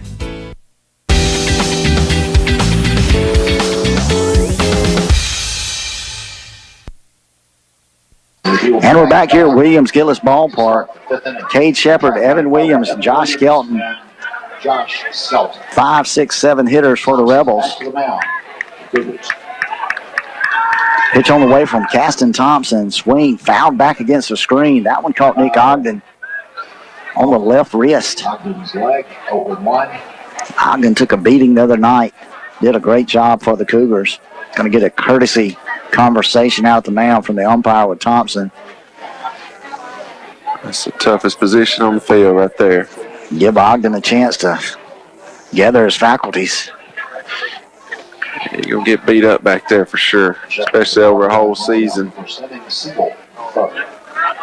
Ogden's done a good job. We're going to have to find a way to get him out from behind the plate a little bit next year, put him on the mound some. Swing and a miss by Shepard. Strike 2 in the top half of the 5th inning. Good breaking ball right there. Ball broke late. 7-3 lead by the Rebels. 7 runs on 8 hits. Cougars 3 runs on 3 hits. Thompson 0-2 pitch delivers. Lazy fly ball out to Dawson Flowers. He's going to settle on it, make the play. 1 down here in the top half of the 5th. Out number 1.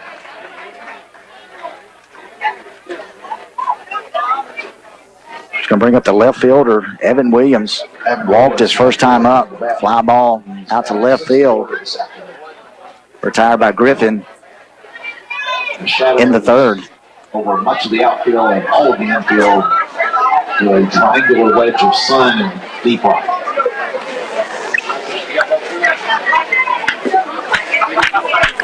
Caston Thompson, 1 out here in the top half of the 5th inning. Looks in, delivers. Some ball's going to be in the dirt. Locked up by Ogden. Ball 1 to Williams. Got a lot more breaking balls early in the count, 2nd and 3rd time through. So they jump on fastballs. Let's say that about them. Most good hitters do. Thompson looks, delivers. 2-0. Down in the zone, ball 2. Maybe he can get us back in if we can put a few more runs up, make them make a decision about their pitching, you know. You get tough on them. 3-0. That one just missed outside. 3-0 count. Evan Williams. Got to expect to take all the way on the 3-0 pitch. Thompson delivers. Call strike 1. Strike 3-1.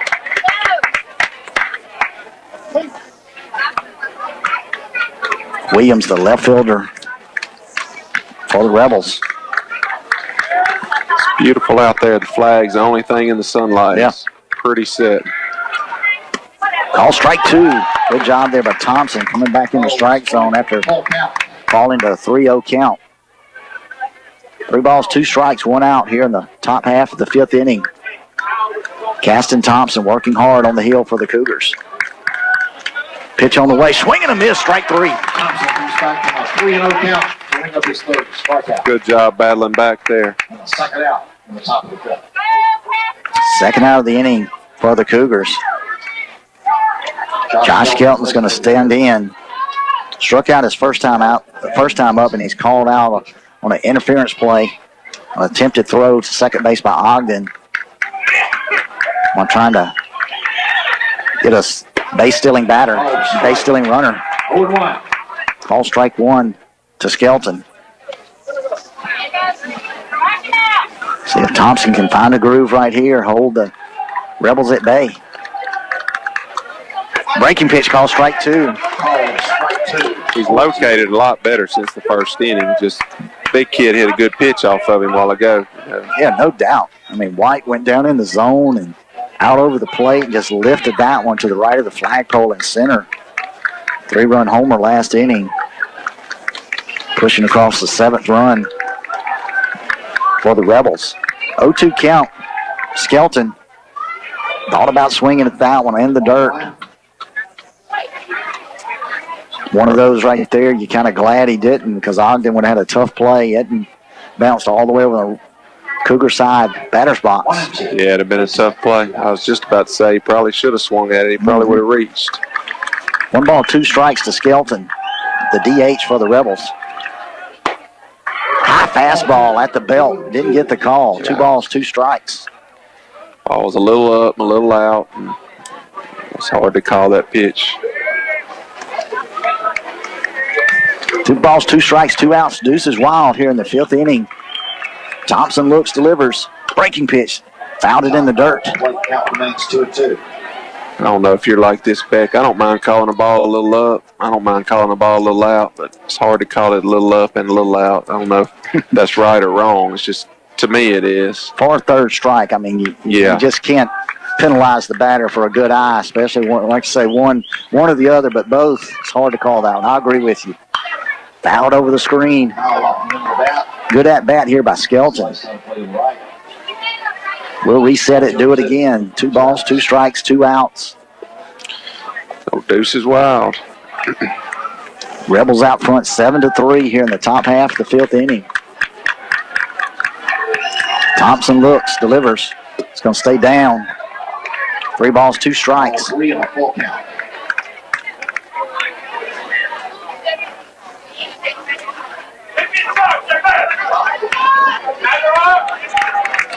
Big out right here for the Cougars. Kind of shortens the batting order. Thompson looks in. Flare out into right field. Josh Skelton. Don't know if Keegan Smith just didn't get a good jump on it or couldn't see it. He's coming out of the sunlight into the shadows. Couldn't make the play. Just a lazy flare in the right field. So we give it a base hit to Skelton. So with 2 outs, runner down at first base. I think it's one of those he wasn't sure exactly what he wanted to do. He didn't want to turn it into an extra base hit by laying out. So ball up in the zone to Ward. Ward's got a single in the 2nd inning, grounded out to Flowers at shortstop in the 4th. His third plate appearance. Skelton down at first base. Pitch on the way, high fly ball. Harrison Brownlee is going to camp under it, make the play in center field for the 3rd out of the inning. Need to scratch some runs right here. Absolutely. For the Rebels in the top half of the 5th inning, there were no runs on 1 hit, no Cougar errors. 1 runner was left on base. So after 4.5 innings of play, Tri-County 7, Brookhaven Academy 3. Let's give it back to our studio for 1 minute. 1 minute down the line, you're listening to BA Baseball here on B92. Being good at life means treating your business like your family, making sure that everyone's on the right path toward financial security. With over 170 years of expertise, New York Life Insurance Company can help find the best plan for your business and the employees who help it grow. So give Dwayne Allred, your local New York Life agent, a call. He can also help you plan your family's financial future. You can reach him at 601-833-0604 or look for him at newyorklife.com.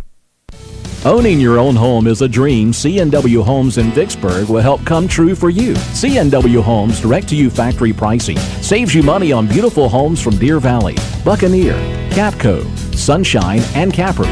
Mississippi made. C&W Homes is locally owned and operated and will not be undersold. C&W Homes, Highway 61 South, Vicksburg. Call 800-748-9056. Online, cwmobilehomes.com, and like them on Facebook.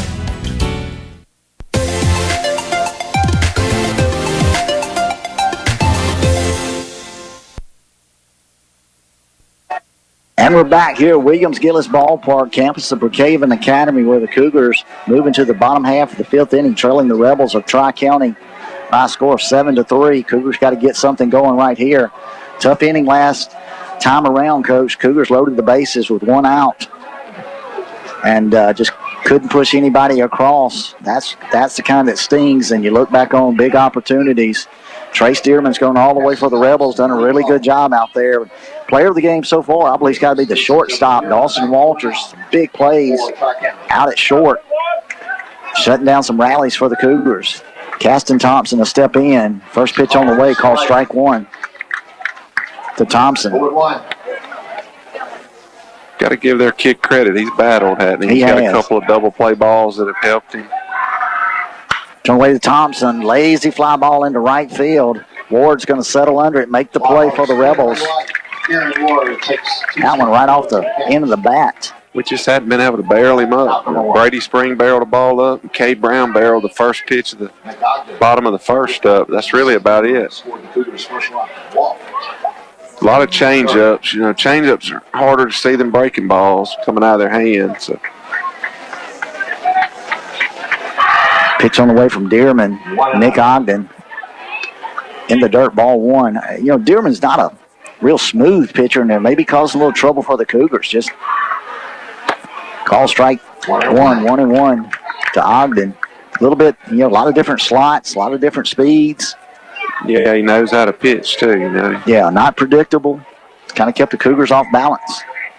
Breaking pitch in the dirt, blocked up by Shepard. 2 balls, 1 strike to the Cougar junior catcher, Ogden. When you're playing from behind, you can't run and all as much. You have to play station to station, so we haven't been able to put as much pressure on him as we would like, probably. Ball in on the hip of Ogden. Probably most velocity we've seen from Dearman all night. Yeah. That fastball to Ogden. Call strike 2. I want to make one point here, too. Everybody works away now, and everybody hits away. He's pitched in a lot. Yep. He's hit 4 of us. Right. And I think that might be bothering us a little bit, you know. Payoff pitch. Ogden grounds it down third baseman. Dylan Hendricks makes the play, throws across the diamond in time. Good play out there. Wait a minute. Called him out, and then he called him safe. Umpire's timing was bad on that play. Wow. Called him out, and then he reversed it safe. Didn't look good. I gotta agree out there with Coach Odom from the Tri-County side. Yeah, he was out by a step. This is a BA broadcast. You know, clearly Ogden out at first base. Umpire called him out, and I turned my head. He's going to put it in the scorebook. Reverse the call. Fielder's choice in the third inning. Watts at first base. I'll be the first to say he missed that one. Yeah, he did. I hate to say that as an umpire myself, but he missed that one. Yeah, the mechanics were terrible on the play. Yeah, never really got up, got off, got him, didn't have a good angle at it, kind of stayed on the line. Ball coming from slow roller over at third base. Hendricks made a good play and throw. Nonetheless, Ogden down at first base on the reversed call by the first base umpire. Got a 2-for-1 on that one. Yeah, an umpire and judgment's the most important thing, and then your timing is second. He called it too quick. His timing was bad. But we've been out there, and it happens to the best of us. I've missed a bunch, too. Tanner Watt steps in. Ogden down at first base. High. Almost got away from Shepard. Leaping stab from the Tri-County catcher to keep it off the screen. Hold Ogden at bay at first base. So the base hit from Ogden. Tanner White steps in.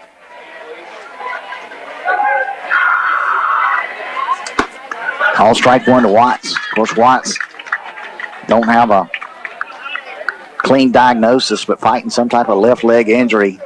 I believe I'll go with you. Looks like a hamstring. Yeah, it's either a hamstring or a quad injury, it looks like. Pitch on the way from Dearman. White's going to sky to the infield. Trace White comes in, moves under it. Towering pop-up fielded by White between first base and the mound. Play made by White. Route number 2. Third fly ball to the infield by the Cougars. Yeah, Going to bring up Judson Griffin. Let's stay back and barrel some balls up and make them play defense. You know, making 11 errors Tuesday night. Griffin hit by a pitch in the second inning, base on balls in the fourth. 2 outs. Ogden down at first base. All up and out of the zone. Ball 1. Griffin, a real patient hitter, has got a good eye for the baseball.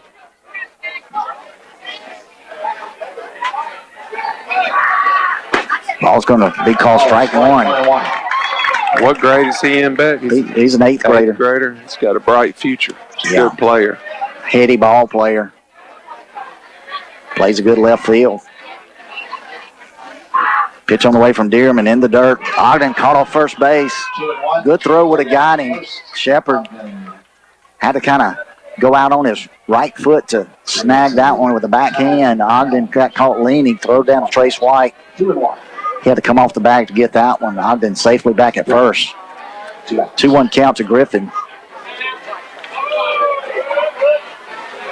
Dearman looks, delivers. Call strike 2. Oh, strike 2.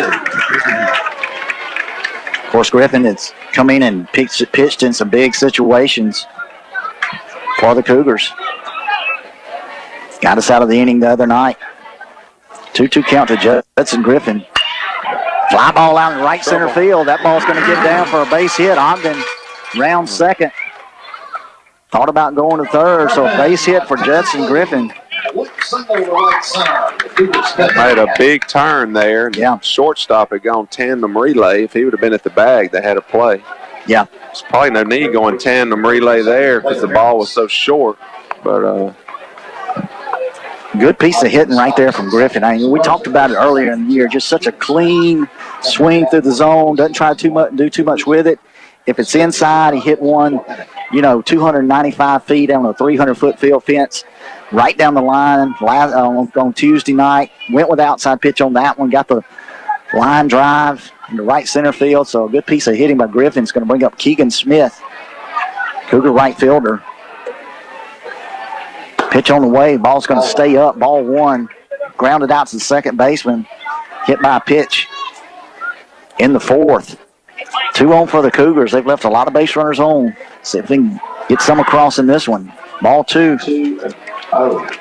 Griffith's going to get stronger with age. He's going to be a really good player. Absolutely. He already is a good player. He's going to get better and better. Now, this is his first stint out in the outfield. He's called on by Coach Parvin to move out to the left field slot and has done a good job out there. Strike 2. Call strike 1. 2-1 to Keegan Smith. Griffin's kind of been a pitcher first baseman. Moved out to the outfield. Has done a good job for the Cougars. 2 balls, 1 strike. 2 runners on for the Cougars. Keegan Smith at the plate. Up in the zone. 3-1. Colin Waldrop, one of the hottest hitters for the Cougars, on deck. Yeah, we need Keegan to reach right here. Not sure what we got. Oh, Shepard looking for got a little moisture on his hands. Walks back to the warning track behind home plate. Of course, the Cougars are turf pitcher's mound and a turf batting area. So maintenance-free areas for the Cougars. It's probably the warmest day these kids have played this year, though, I would think. 3-1 pitch out over the plate. Keegan Smith knocks it in the dirt. Foul ball. 3-2 count. Keegan Smith. Runners will be moving on this one. Got to make sure he goes to the plate. Yeah, we don't need an inside move here. They don't really work runners in the middle very much, though. They didn't the other night. We were on the comeback trail. Never did really hold the runners out at second base. Ball 4. It's going to load the bases again for the Cougars. reaches for the second straight plate appearance. We need a big 2-out hit right here from Colin Waldrop. Second. Ogden, third. We're going to get a visit from their pitching coach. A visit from the pitching coach from Tri-County Academy, Jeremy. Let's throw it back to the studio. Let's take a 30-second break. 30 seconds for our sponsor. We'll be back to reset it for you. You're listening to BA Baseball here on B92. Here's how some dealers deal with credit applications. Oh, dearie me, this isn't good. Auto Direct makes it easier with special financing, low to no payments, and over 10 lenders to serve you. Get big summer savings now at Auto Direct. Great deals and a great vehicle selection and great salespeople. Stop by Auto Direct, Brookway Boulevard, Brookhaven. It's easier here. 835-3337. Online at autodirectms.com. And we're back here at Williams-Gillis Ballpark. Let's reset it for you. Bases loaded for the Cougars. Ogden, Griffin, Keegan Smith over at first base. Colin Waldrop steps in with 2 outs here in the bottom half of the 5th inning. Cougars trailing 7-3 to the Tri-County Rebels. Pitch on the way to Waldrop. Call strike 1. Huge at bat right here for us. We need to put some pressure on them, what they're going to do with their pitching. We can score some runs. No balls, 1 strike. Dearman delivers. Hard hit ball by Waldrop straight at the left fielder. Check that right fielder. Garen Ward makes a play for the Rebels. Good drive out there by Waldrop. Line drive. Ward took about 4 steps. Hauled that one in right field. Would have scored a couple for the Cougars. Nonetheless, Rebels knocked down another bases-loaded opportunity for BA at the end of 5 innings of play. 7 runs for Brookhaven Academy.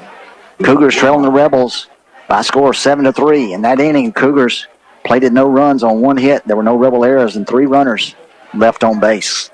Let's give it back to our studio for 1 minute. 1 minute down the line, you're listening to BA Baseball here on B92. Experiencing shoulder, elbow, hip, or knee pain? Come see the experts, Dr. Larry Field and Dr. Austin Barrett at Mississippi Sports Medicine, located locally at the Brookhaven Medical Arts Building. Our specialized surgeons have over 50 years combined orthopedic experience specific to the shoulder, elbow, hip, and knee. Why see a general orthopedic when you could see the experts? Mississippi Sports Medicine, where we specialize for you. Request the Brookhaven location when scheduling your appointment at MississippiSportsMedicine.com or call 601-354-4488.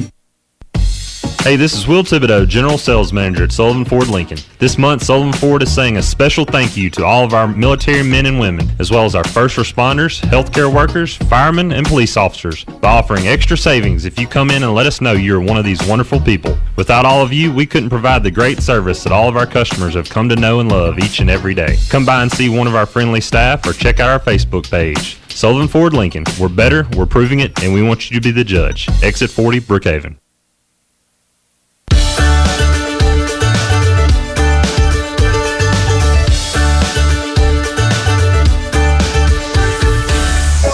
We're back here at Williams-Gillis, moving to the top half of the 6th inning. Cougars trailing the Rebels from Tri-County by a score of 7-3.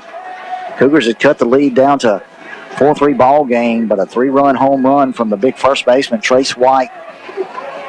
Number 2 hole hitter for the Rebels over the center field fence. The green monster out there, a no-doubter. Stretch the lead back out to 4. Cougars have had a couple opportunities with the bases loaded. Haven't been able to push any runners across. Waldrop barreled that ball up to end the inning. Just hit it right at him. So right. That was a better at bat. Right at Ward in right field. Jones steps in. The center fielder for the Rebels. Swing and a miss. Strike 1. Swing, strike 0-1. I tell you what, no hesitation by the Rebels. They come up there hacking at it. Breaking pitch. Jones going after it. Thompson looks, delivers. Fouled back against the screen. Thompson hit early. Center fielder JoJo Jones. They swing those bats. They don't take pitches. Thompson looks to Ogden. Jones in a hole, 0-2. Pitch on the way. Call strike 3. Call strike 3.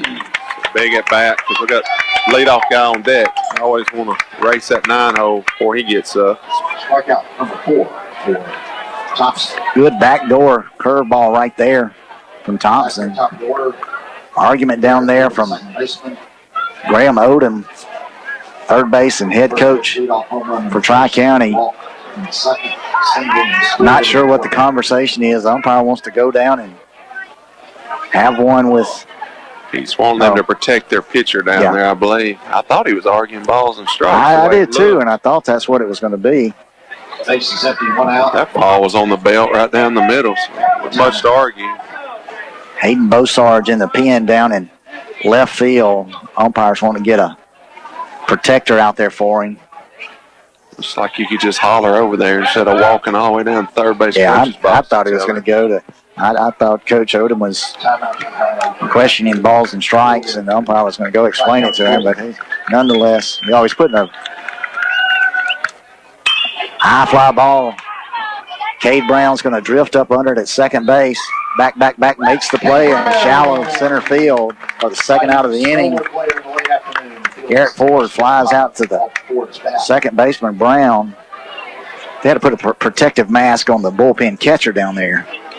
Yeah. 2 outs, space is empty. Trace White. Insurance policy doesn't cover that one. Big Trace White steps in. He's got a double and a home run tonight. Reached on a fielder's choice. 4 RBIs. High bouncer to Brown over at first base. Throw across to Watts. In time to get White. 1-2-3 inning for the Cougars. We'll score that 4-3. No runs, no hits.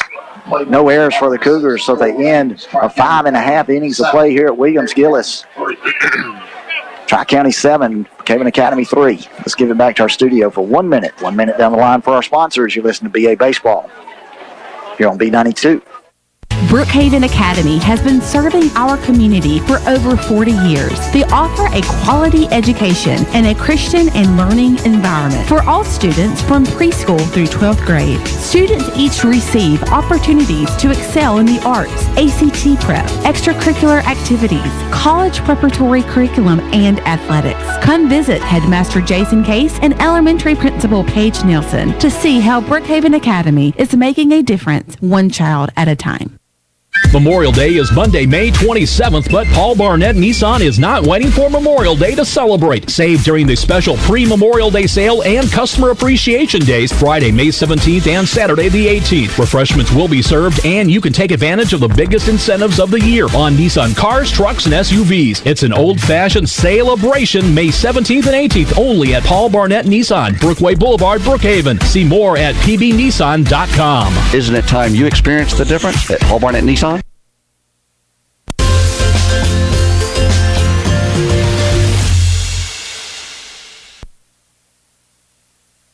We're back here at Williams-Gillis, campus of Brookhaven Academy. I've said it a few times during the playoffs, looking for some of that Williams-Gillis magic. Cougars trailing 7-3, moving to the bottom half of the 6th inning. Cougars going to start counting outs here, but don't count them out. They were in this situation a couple times on Tuesday night. Roaring back, take the victory. Cade Brown steps in. First pitch gets away from the catcher. Yeah, we need to get the leadoff guy on right here. Get him in the stretch. See what we can do. That one got away from Shepard, back to the screen. Ball 1 to Brown. Shepard looks, delivers. Inside as well. Ball 2. Good crowd here at Williams-Gillis. Hayden Bosarge, I would suspect, be the likely starter should this go to game 3. Working in the bullpen. 3 balls, no strikes to Brown. Bosarge had a short stint on Tuesday night. Call strike 1 to Brown. Find that base right here. Get this leadoff guy on. Bosarge with 37 pitches on Tuesday night. Cade Brown with a line drive. Jones of chasing. Going to drop for a base hit. Dead center field. A single to straightaway center. The Cougars 6th game. Case hit the ball hard twice tonight. Tell you what, if he was trying to hit the flagpole, I think he would have hit it on that one. Straight away, right over the bag. Jones came in hard, thought about laying out for it, then thought better of it. Caught a one-hopper. Brown safely down at first with the base hit. Brings up Dawson Flowers. Pitch to Flowers out of the zone. reached on air his first time up, a couple of pop-ups to the infield in innings 3 and 4 respectively. Toss over to first. Brown back easily. Wouldn't really expect Brown moving right here, not with a 7-3 deficit, and Flowers at the plate. Yeah, we're probably station to station. Can't afford outs on the bases. 2-0 count to Flowers. Dawson needs to relax right here and stay back. Try to hit the ball in the middle of the field. Dearman looks over to his third baseman. Hendricks going to come in and have a conversation.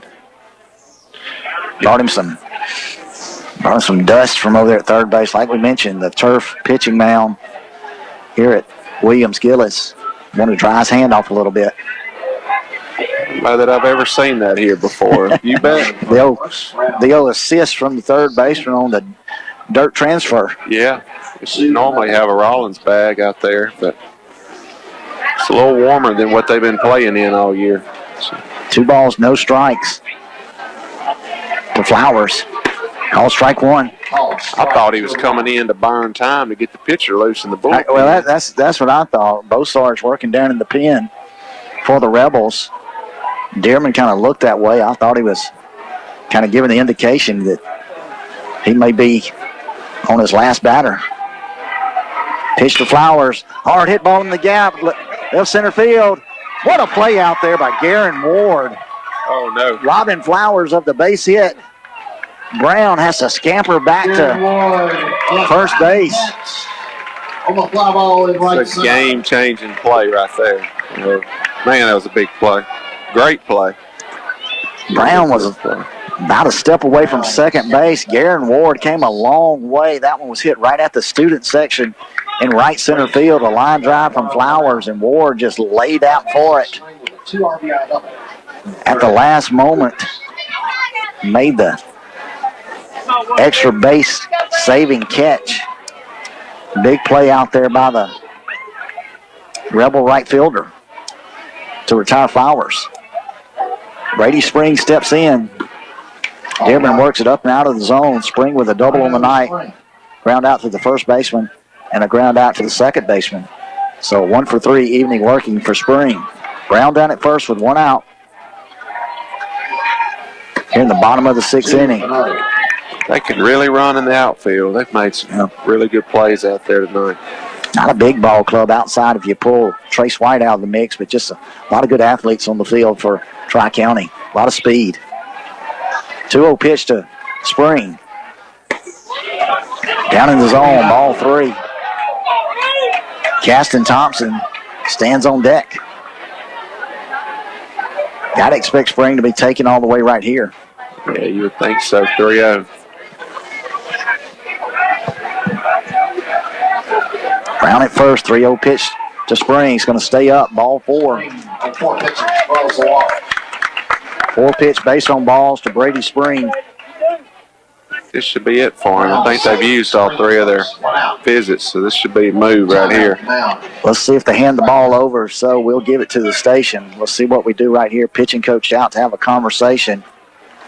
Dearman has done a well of a job out there holding the Cougars to 3 runs, worked himself out of a lot of jams. We will have a pitching change. We'll come back and reset it. We're going to give it back to the studio for 2 minutes. 2 minutes down the line while we change pitchers. You're listening to BA Baseball here on B92. With spring, thoughts of going fishing and cooking out come to mind. Perkins Hayes Hardware in Lincoln Plaza carries a complete selection of hunting and fishing supplies. And for that cookout, they feature a huge selection of barbecue grills, coolers, and of course all kinds of home appliances. Find it all at Perkins Hayes Hardware, Highway 51 North in Lincoln Plaza, Brookhaven, the home of the helpful hardware folks.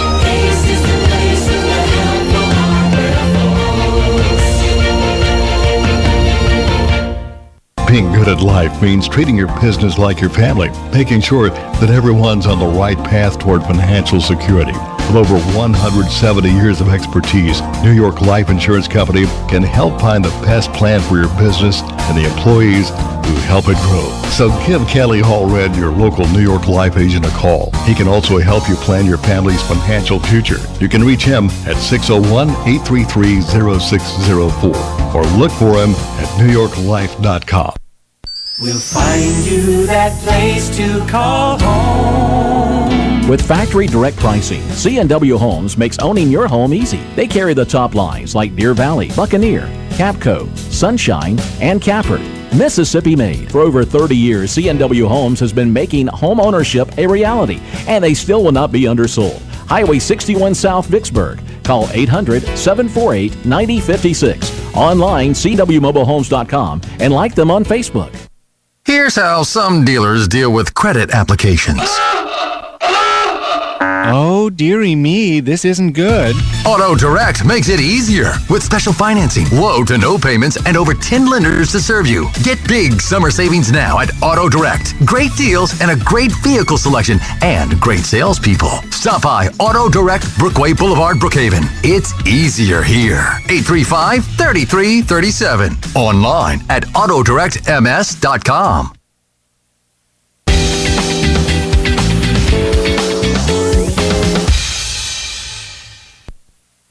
And we're back here at Williams-Gillis Ballpark here on the campus of Brookhaven Academy. One out here in the bottom of the sixth inning. Brady Spring down at first base. Cade Brown over at second base. Dawson Flowers, prior to Spring coming to the plate, just robbed of probably a extra base hit. Great play out there by Garen Ward. The Rebel right fielder made a diving stab to rob Flowers of the hit. Nonetheless, one out, 2 runners on for the Cougars, trailing 7-3 here in the bottom of the sixth. Caston Thompson stands in. Hayden Bosard on to try to finish this one up for the Rebels. Likely, if we move to a game 3, he'd likely be your starter. Strike one call to Thompson. Ball inside. Cougars kind of jumped on Bosard's on Tuesday night, Coach. Pretty good, just a flat fastball, and they just standing on top of it. Yeah, he's got an interesting arm angle. He's straight over the top. Probably not getting a whole lot of movement. Got a hitch in his delivery. Bounced it to the plate. That one, Thompson thought that one off his Adidas cleat right there. He's making his way down to first base. Home plate umpire. So nothing doing. I can guarantee you won't get a hit batsman from the first base umpire. Well, you got a left-handed hitter, so the first base umpire can't help. So you need to go to the third base umpire. But what's tough about here is the ball sounds similar to hitting turf as it does shoe. So if you're on dirt, it sounds right significantly different. So to reset it, Caston Thompson's going to stay in the box. 2 balls, 1 strike to Thompson. 2 on and 1 out, bottom of the sixth. Thompson never hesitated right there. He's a kid that wants to swing the bat. Yeah. I thought it went off his right foot. Those are kind of tough to get on the umpires, for his credit, especially on turf. Pitch from Bosarge. Almost got away from Shepard back there. Low, 3-1 count. Brady Spring doing.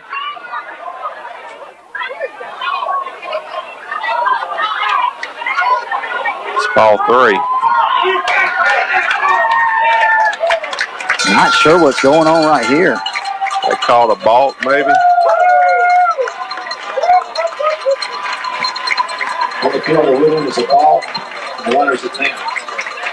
Yes, they said he wasn't in contact with the rubber. I don't know. It's hard to see with that turf. Not sure right there. The count is 3-1 to Thompson with 1 out. Now runners at 7. All kind of confusion. Saw the pitch come to the plate. Would have been ball 3 to Thompson. I was afraid they were going to have us in a rundown. Spring was trotting down the second base. We thought he was moving on ball 3, but a balk was called. Nonetheless, a lot of craziness going on out here at Williams-Gillis. 3-1 count to Thompson. Spring out at second. Brown over at third base. Cougars trying to get back into this one, trailing 7-3 in the bottom of the sixth. Hard hit ball down the right side. Foul ball. Good stab over there by Trace White. It was. Boy, he's a good athlete, isn't he? Be so big. It's a tough play. Yeah, moves well. Marching counts 2-2. 2-2 the count. Put the ball in play right here and score a run. I know they're thinking we just want to get an out. 2 balls, 2 strikes to Thompson. Pitch from Bosarge. Fly ball back over the screen. Thought Shepard may have a shot at that one. He's on top of the press box here at Williams-Gillis. Top of the press box. 2-2 remains count. We haven't seen a breaking ball yet, have we? I don't He's a think. fastball pitcher. Pitch to Thompson. Fouled it off again over in the Cougar dugout as they scatter. Full foul. Testing. Cougar team's reflexes collective. Still 2-2. 7 runs off 9 hits for the Rebels. 3 runs off 6 hits for the Cougars. Some big defensive plays out from the visitors from Flora. That one hit Thompson in the right leg. He'll draw to first base on the hit batsman. Bases loaded once again. They loaded the bases in the 4th, 5th, and again here in the 6th. Look down my scorebook. No runs off of those 3 loaded bases opportunities. Law of averages, we should get a hit right here. So we got to cash it in. Nick Ogden, Tanner Watts on deck. This is what you work for right here. This is why you take all those cuts, lift all those weights, get the opportunity to do this, and come up with a big hit. Trevor Fortenberry will be the courtesy runner. Trevor Fortenberry in to run for Thompson, the pitcher. Ogden steps in, 1 swing of the bat. We can tie this ball game up. Ogden can catch one. Pitch on the way.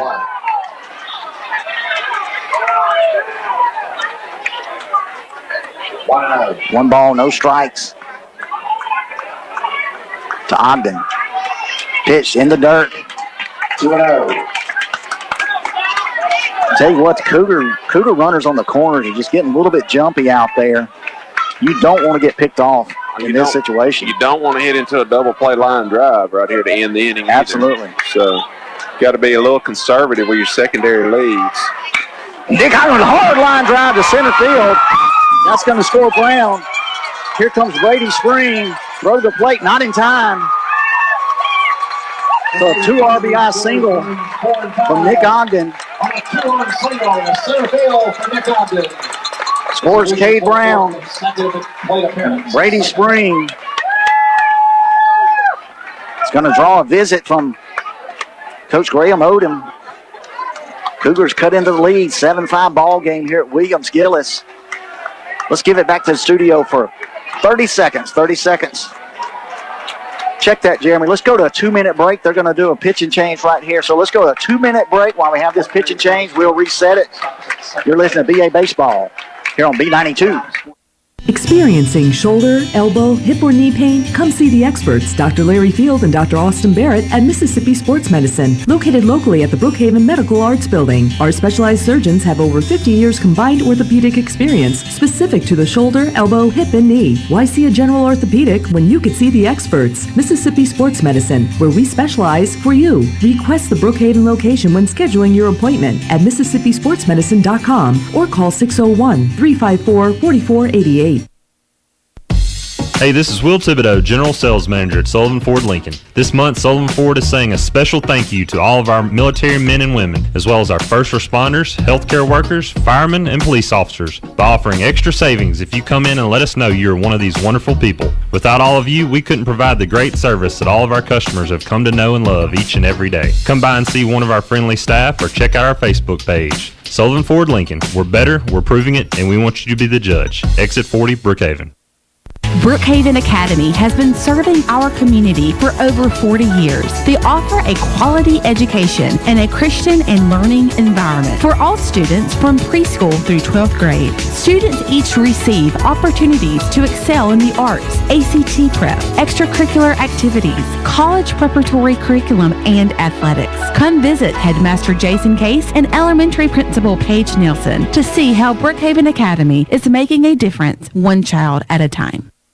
Memorial Day is Monday, May 27th, but Paul Barnett Nissan is not waiting for Memorial Day to celebrate. Save during the special pre-Memorial Day sale and customer appreciation days, Friday, May 17th and Saturday the 18th. Refreshments will be served, and you can take advantage of the biggest incentives of the year on Nissan cars, trucks, and SUVs. It's an old-fashioned celebration, May 17th and 18th, only at Paul Barnett Nissan, Brookway Boulevard, Brookhaven. See more at pbnissan.com. Isn't it time you experienced the difference at Paul Barnett Nissan?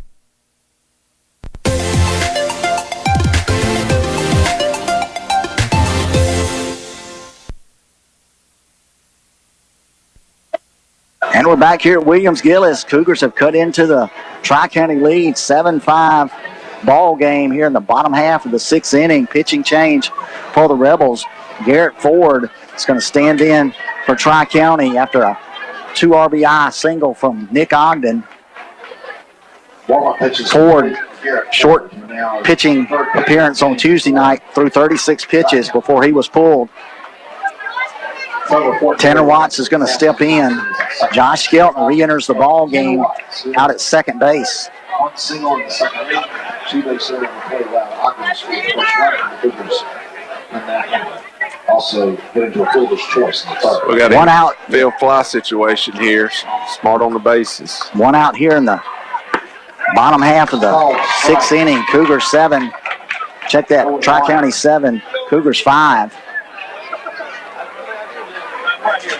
Cougars trying to claw their way back into this one. Tanner Watts at the plate. Runners at first and second. Line drive from Watts. Let's see if we can get it down. Another play out there in right field by Garen Ward. Man, great play, wasn't it? Right field. Line drive out to Ward, robbing Watts of a base hit. And out number 2. Judson Griffin. Good base running out there by Fortenberry. Had to see that one down. Second big line drive. Snagged out there in right field this inning by Ward. Robbed Flowers of an extra base hit and then Watts of a sure single. Judson Griffin steps in for the Cougars. Pitch on the way from Ford. Called strike 0-1. Called strike 1.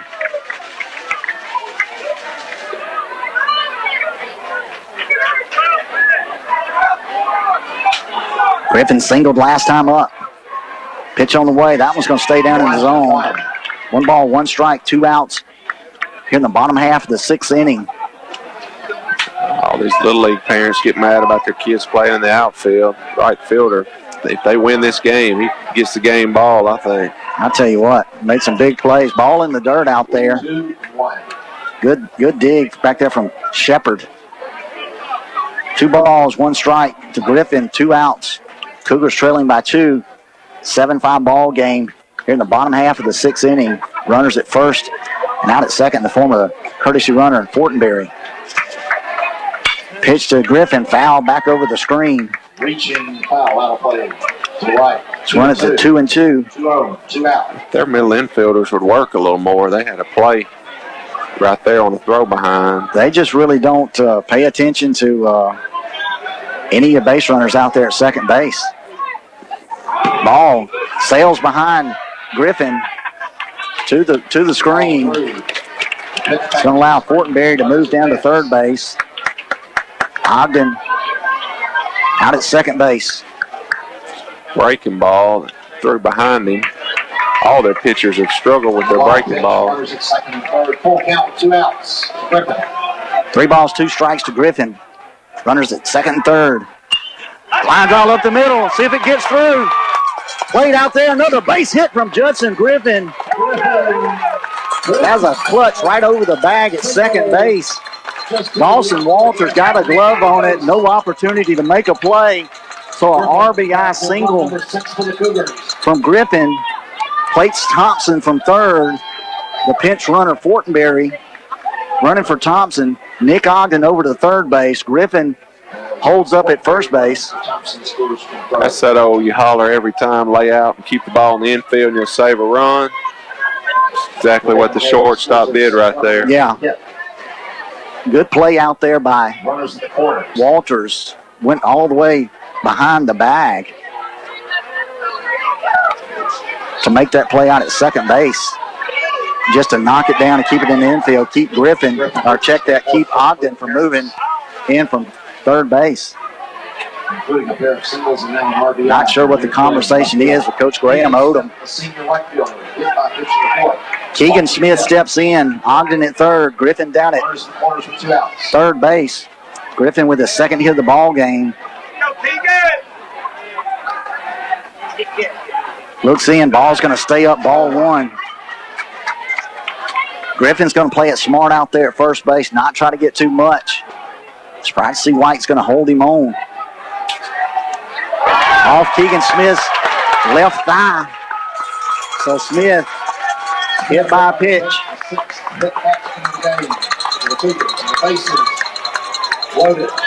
Gonna load the bases for Colin Waldrop. Smith at first. And Colin Waldrop. We crowd the plate a lot, I guess, and they're pitching in more than normal. There's a lot of hits past us tonight. You talk, that's about number what, 4 or 5 At for the least Rebel. 4, at least. I tell you what, 7-6 ball game. Cougars with the bases loaded for the second time here in the 6th inning. Bases loaded in the 5th, bases loaded in the 4th. This is the first time they've been able to take advantage of it. Colin Waldrop, I'm going to call it right here, Coach.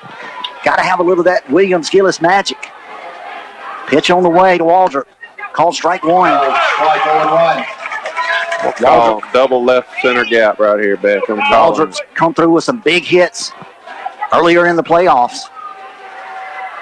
Pitch to Waldrop up and out of the zone. Anything past Shepherd, you got to expect Ogden to be coming hard to try to tie this ball game. 7-6 game, bottom of the 6th. Never say die, Cougars. Up out of the zone. 2 balls, 1 strike to Waldrop. Ward works fast out there. Looks into Waldrop. Call strike 2. Strike 2. To the delight of the Rebel fans, displeasure of the Cougar faithful. 2 balls, 2 strikes, 2 outs here in the 6th inning. Bases loaded. Colin Waldrop stands in. Ford looks in. Hard ball to the right side. Booted by the short second baseman. Oh my goodness gracious alive. Second Keegan baseman. Smith crossed paths with him in the ball, and he had to wait for Keegan to clear. He probably lost the vision with Keegan's body and booted it. I was going to say that very same thing. That ball was hit. Keegan Smith kind of stopped right at the last minute. Cut right in front of that one, and second baseman had to wait on Keegan. He's going to try to rush it. Cougars have tied it up here in the bottom of the 6th inning. Error on the second baseman, Josh Skelton. 7-7 ball game here at Williams-Gillis.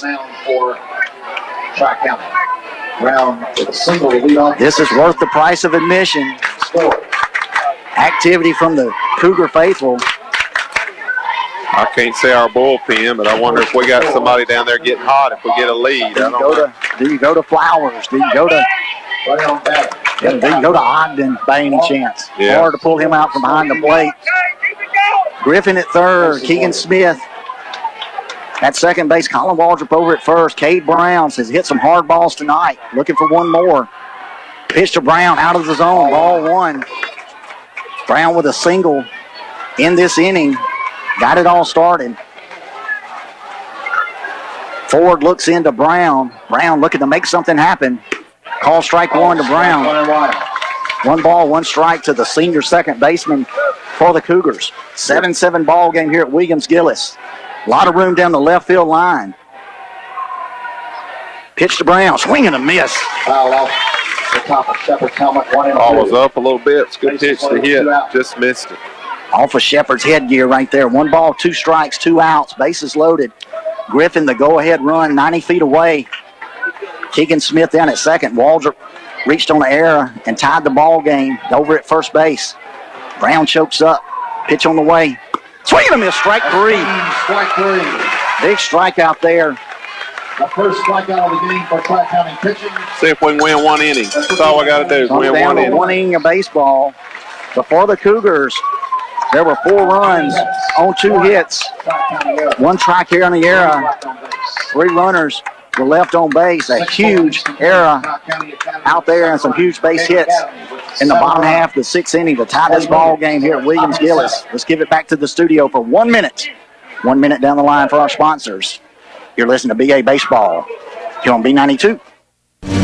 When it comes to spring cleaning and lawn and garden care, the number one choice is Perkins Ace Hardware in Lincoln Plaza. For everything from weed control to Tad Boy Moors, it's Perkins Ace Hardware. And of course, they're your plumbing and electrical supply experts too. Perkins Ace Hardware, Highway 51 North in Lincoln Plaza, Brookhaven. The home of the helpful hardware folks.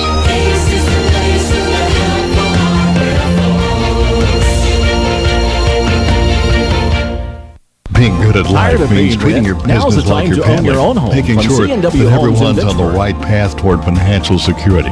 With over 170 years of expertise, New York Life Insurance Company can help find the best plan for your business and the employees who help it grow. So give Dwayne Allred, your local New York Life agent, a call.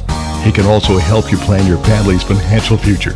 You can reach him at 601-833-0604 or look for him at newyorklife.com.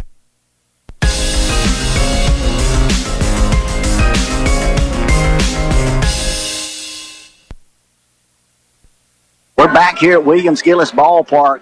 We're knotted up at 7 going into the top of the 7th inning. Cougars played at 4 runs, trailing by a score of 7-3. Had the bases loaded with 2 outs. Slow rotor to the second baseman. Couldn't handle it. Allowed Colin Walter to safely reach first. Push the tie run across. So here we are. Got to win a 1-0 ball game right here. Dawson Walter steps in for the Rebels. He's the number 3 hole hitter. Caston Thompson back out for his 7th inning of work for the Cougars. Score tied at 7. Cougars will have Flowers, Spring, and Thompson in their bottom half. Pitch on the way from Thompson, in the dirt. Ball 2. Well, that right fielder, those 2 plays he made, Beck saved 3 runs, and we'd still be batting. No doubt. 2 outs, huge plays. 2 huge plays by Ward down in right field. Saved some runs in that inning. Call strike 1. 2 balls, 1 strike. This is what playoff baseball is all about. A little action down in the bullpen. We'll try to pick up a number. Call strike 2. 2 balls, 2 strikes to Walters. Coach Graham Odom's going to talk to Walters. Didn't like that call. Nonetheless, it's 2-2. Garrett Ford, pitcher of record, is going to get some extra tosses down in the bullpen. 2 balls, 2 strikes. Nobody out here in the top half of the 7th inning. Rebels with 7 runs on 9 hits. Cougars with 7 runs on 8 hits. 3 crucial errors by the Rebels. It cost them early and late. Thompson looks into Ogden. He'll bring it. Breaking pitch, knocked in the dirt. Rolls back here to the screen. Tough pitch and a lot of late break. Hitter did a good job just staying alive on that pitch. Ford, check that.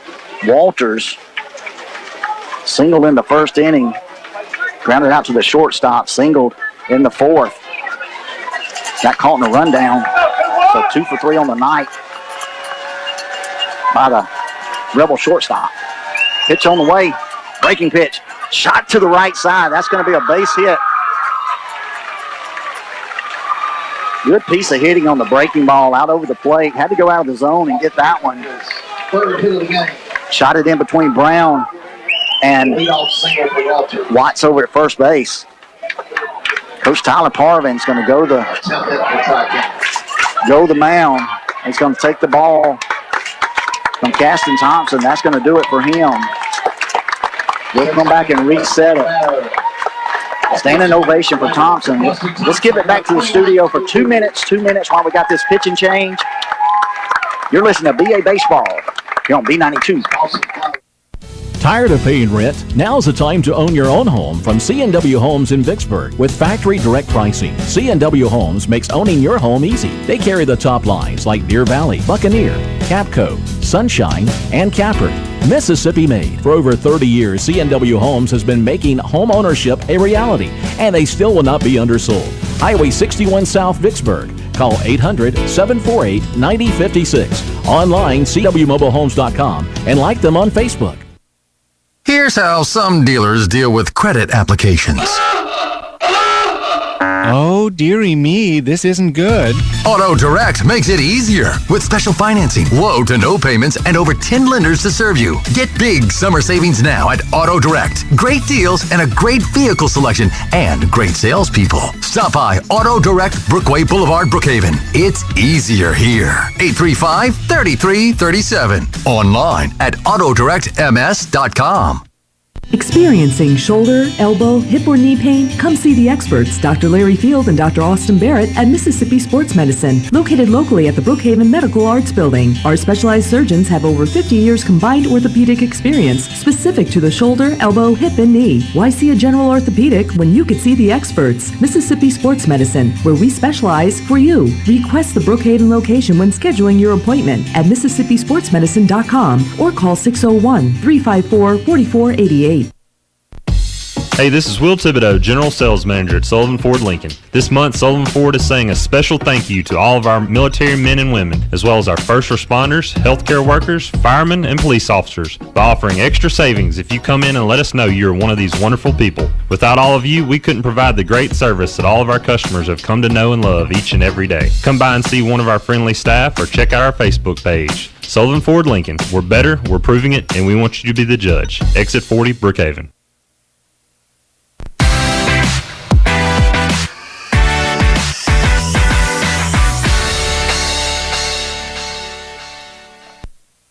We're back here at Williams-Gillis. We'll reset it after this pitch.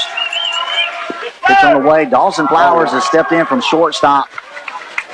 Trying to close it out for the Cougars. Trying to hold the Rebels at bay. 7-7 ball game.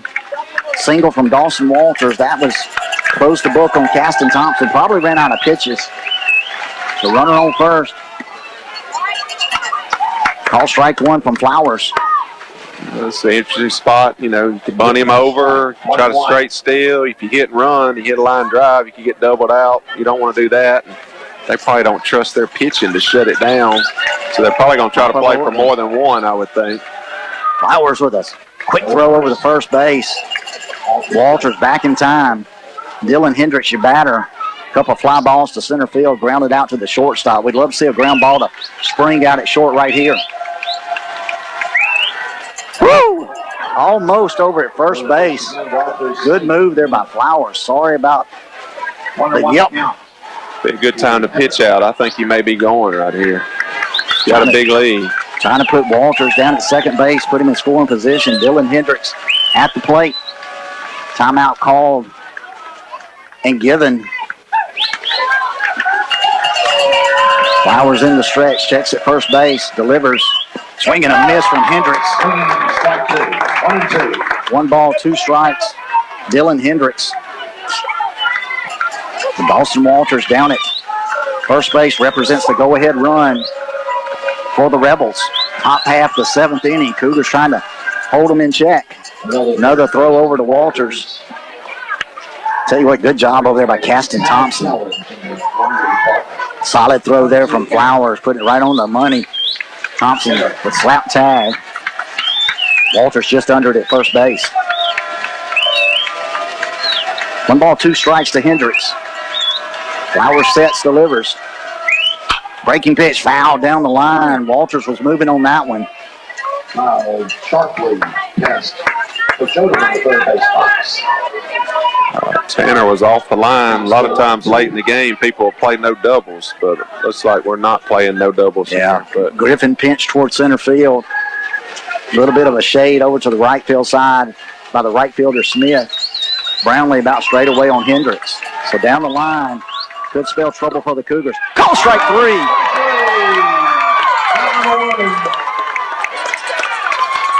Not a strikeout for Cougar pitching. Called strike 3. Coach Graham Odom doesn't like that one. Better be careful over there. Single in third inning, and RBI ground out in the first. For the rebel catcher, number 7. Cade Shepard steps in. 1 out. Dawson Walters, the go-ahead run down there at first base. 1 out here in the top half of the 7th inning. Dawson Flowers in it in relief. Throws over to first base. See what he does with 1 out. A lot of times people get antsy with 1 out. They try to get him in scoring position. Flowers looks, delivers, slide step, not giving Walters much of a chance. Fouled over the screen. Dawson's hard to run on. You know, he's ball in hand. He's got a real open stance. Yeah. And then he's got quick feet when he comes set. You know, a lot of people think you run on catchers. You really run on pitchers. So he does a good job of holding runners. See how open he is there with the ball in hand. That's hard to get a good lead. Flowers comes to a set position. Throw again over to first base. Shepard 1 out of 3 on the evening. Single, ground out to first, and a fly ball to Flowers over at shortstop when he was in that position. Really making Walters work a lot over at first base. Pitch to the plate, breaking pitch. Right back at Flowers. Out to Spring at second. Across the diamond. Double play by the Cougars. Double play. Flowers to Spring. Across the diamond to Caston Thompson. 1-6-3 double play for the Cougars.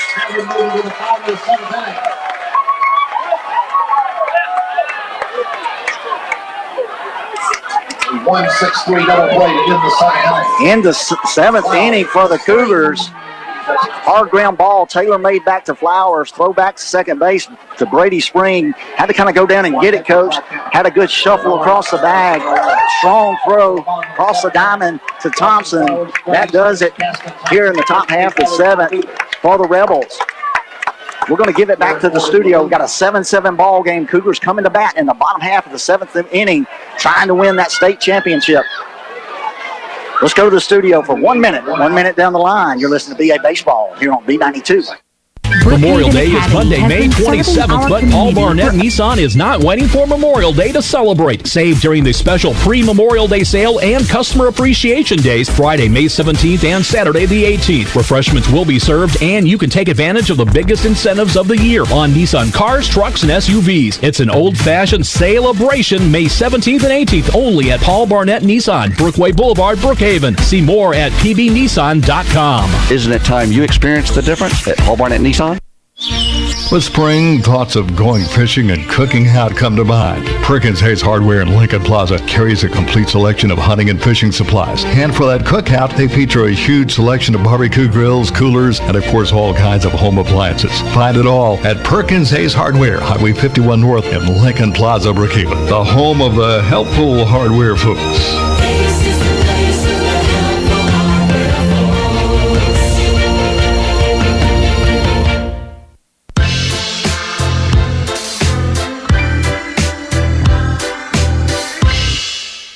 And we're back here at Williams Gillis Ballpark here on the campus of Brookhaven Academy. 7-7 ball game. An inning-ending double play by the Cougars. Hard ground ball back to Flowers at the mound. Turn, threw it to Brady Spring. Made a great shuffle out at second base. Get Dawson Walters threw across the diamond to Caston Thompson to double up the Rebels. Or the Cougars in the bottom half of the 7th inning. All they can do is win it right here. Dawson Flowers, Brady Spring, and Caston Thompson, the senior Flowers. Pitch on the way. Call strike 1. Garrett Ford back out for 2nd inning of work for the Rebels. Flowers looking to do it here for the Cougars. Pitch from Ford. Pounded in the ground. Fielded by White down at first base. He'll tag the bag. 1 out. Trace White, who steps on first unassisted. 3 unassisted. White over at first base. Base is empty, 1 out. Brady Spring comes to bat. Brady Spring steps in for the Cougars. Caston Thompson on deck, pair of left-handers. Spring with a double on the evening. Ground out and a base on balls. Call strike 1 to Spring. Figure we're going to get a dose of changeups, but he started him off with a fastball right down the middle. Spring homered against Newton County Academy. See if he can pull one out of the hat right here. Ball down low. 1-1 count to Spring. 1 out here in the bottom half of the 7th inning. 7-7 ball game here at Williams-Gillis. Pitch on the way from forward. That's going to work out of the zone. Ball 2. I hate to repeat myself. Need a little Williams-Gillis magic right here. Yeah, we do. I'm ready to get something to eat. I hope we walk it off right here, Beck. There you go. Pitch on the way to Spring. Got a good cut at that one. Lefty pitch. A little down and in. He looked like he was trying to hit it out of here. Yeah, Spring was trying to end the ball game right there on that one. 2 balls, 2 strikes to the Cougar shortstop. Hard hit ball in the gap. That one's going to go to the wall. Extra bases for Spring. He's going to round first. He's going to slide into second base with a double. Just what the doctor ordered right there. Brady Spring taking the 2-2 pitch to the left center field gap. His second double of the evening. Pretty much the same spot. Staying inside the ball, using the middle of the field and the opposite field gap. Big part of the park. A lot of guys want to pull everything. If you can hit the ball the other way and use the middle of the field, a lot more field out there. Yeah, that's a pair of doubles in the gap by Spring. With both of them with 2 strikes. So good piece of hitting for Spring. Caston Thompson stands in for the Cougars. 2 ground outs, a fly out, and hit by a pitch. Thompson looking to win it right here for the Cougars. See if he can put something down the right side of the ball field. You'd probably like to walk him here because you got righty on lefty, but then you got Nick Ogden on deck, so he's protecting him. You don't want to face him. Let's see what Thompson can do right here. Need some of that magic we talk about. Spring out at second base. Pitch to Thompson. Kind of unsure swing right there from Thompson. Late on that one. Fouled it against the screen on the left side. No balls, 2 strikes. Big at bat here because if he gets out, you know they'll walk Nick with first base open. Have to expect that. Thompson digs in. Ford looks in. Spring out at second base. The winning run for the Cougars. Pitch on the way. Slow roller down the third base side. Man, that one's got a lot of juice on it. Guys at the feet of Coach Tyler Parvin. We're going to back it up and do it again. Hit that cutout and it almost bounced back fair. Almost bounced fair, absolutely. That's why you got to play it out. You never know. No balls, 2 strikes to Thompson. Ford looks in. Out over the plate. Oh, swing and a miss, strike 3. It's a big out there. I would think they would walk Nick Ogden here. I wouldn't pitch to Nick Ogden. First base open. Brings up the catcher. Nick Ogden comes to the plate. Spring at second with 2 outs. Hit by a pitch and scored in the second inning. Walk in the third. Infield single in the fourth. And a 2 RBI single. Ogden got a couple singles on the night. A base on balls, hit by a pitch. Been on base 4 times. I would expect them to walk him, but I would too. I wouldn't pitch to him right here. You got the Tanner Watts on deck. Well, they're going to pitch to Ogden. Something we like to see. Spring out at second. He's going to be moving on. Hard hit ball from Ogden. Ball out of left field. It got me. The Cougars are going to win the state championship. A hard single from Nick Ogden. That's going to do it. Brady Spring scores from second base. Those are your 2019 state champions.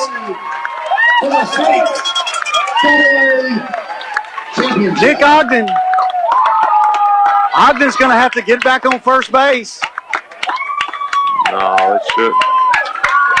Umpires have left the field. This ball game is over. Can't believe they didn't walk him there. That's crazy. They didn't walk Ogden right here.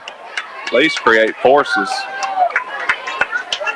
Brady Springs already scores, so immaterial. Ogden did reach first base.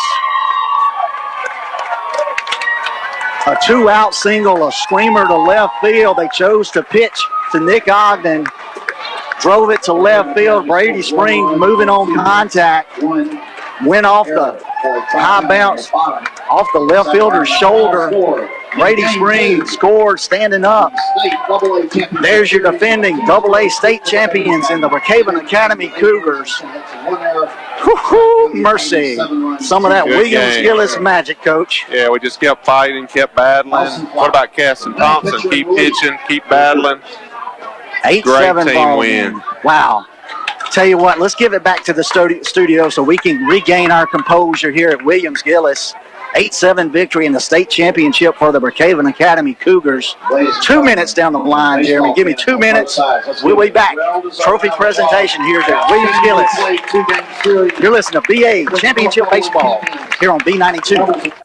Brookhaven Academy has been serving our community for over 40 years. They offer a quality education and a Christian and learning environment for all students from preschool through 12th grade. Students each receive opportunities to excel in the arts, ACT prep, extracurricular activities, college preparatory curriculum, and athletics. Come visit Headmaster Jason Case and Elementary Principal Paige Nelson to see how Brookhaven Academy is making a difference one child at a time.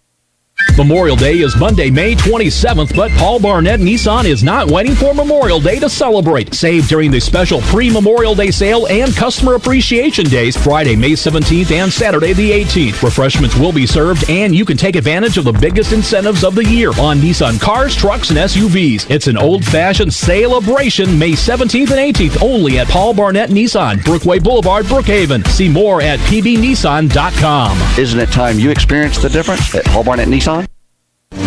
When it comes to spring cleaning and lawn and garden care, the number one choice is Perkins Ace Hardware in Lincoln Plaza. For everything from weed control to pad boy mowers, it's Perkins Ace Hardware. And of course, they're your plumbing and electrical supply experts too. Perkins Ace Hardware, Highway 51 North in Lincoln Plaza, Brookhaven, the home of the helpful hardware folks.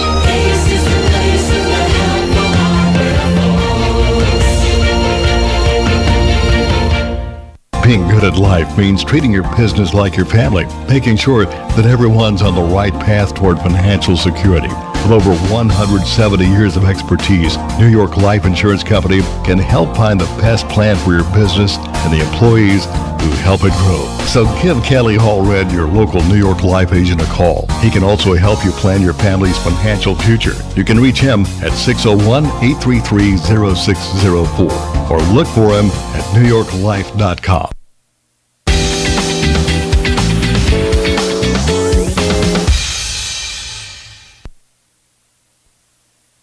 And we're back here at Williams Gillis. I apologize to all you folks out in Radio Land. Got a little excited on that one.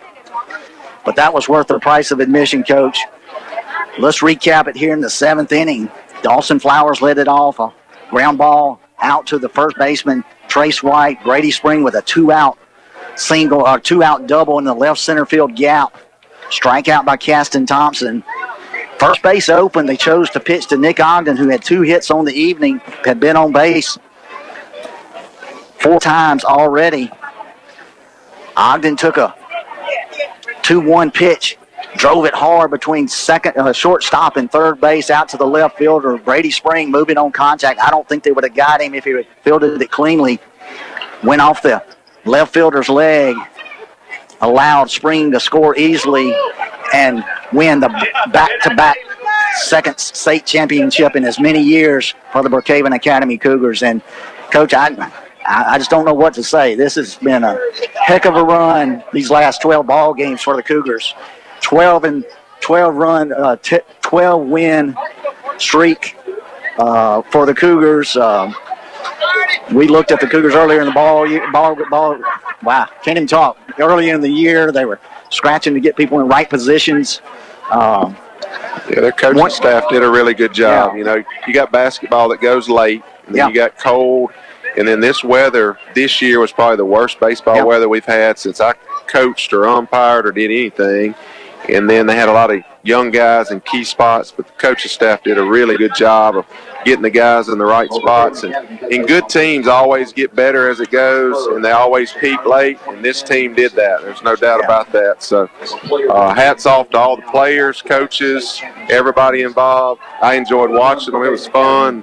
I appreciate you asking me to help you. I enjoyed this too. So. We appreciate our guys over at B92 and all the coverage of Cougar athletics. And, trying to say a 12-win streak for the Cougars as they came into the inter-district play and on into the playoffs. And just a tremendous effort by a young ball club. They got 3 seniors, Dawson Flowers, Keegan Smith, and Cade Brown, and repeat as AA state champions. And I'd be remiss if I didn't say, and many of you may not know it, that's the last ball game to be coached by Coach Tyler Parvin. He's going to be moving on to an opportunity up at Jackson Academy. He's going to go up there and be one of their assistant coaches, kind of a family situation. His wife, KT, is going to be working up in that area, and they were looking at kind of what were they going to do with her having to drive and make that trip every day. And Jackson Academy came calling. They needed a good pitching coach. And Coach Parvin's back-to-back state championships.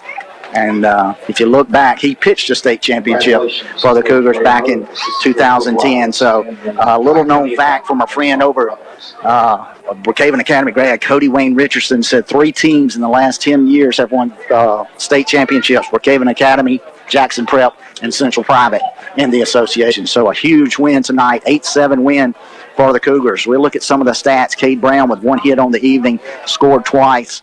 Dawson Flowers went hitless but got the win in relief of Caston Thompson. Brady Spring, 2 hits on the afternoon, scored two runs, and the big RBI, the walk-off by Spring. Caston Thompson, no hits on the evening, did score 1 time. Thank God, 3 hits on the evening. He's the one that had the hit that scored Spring in the bottom of the 7th inning. Judson Griffin had a couple of hits, an RBI in the ball game.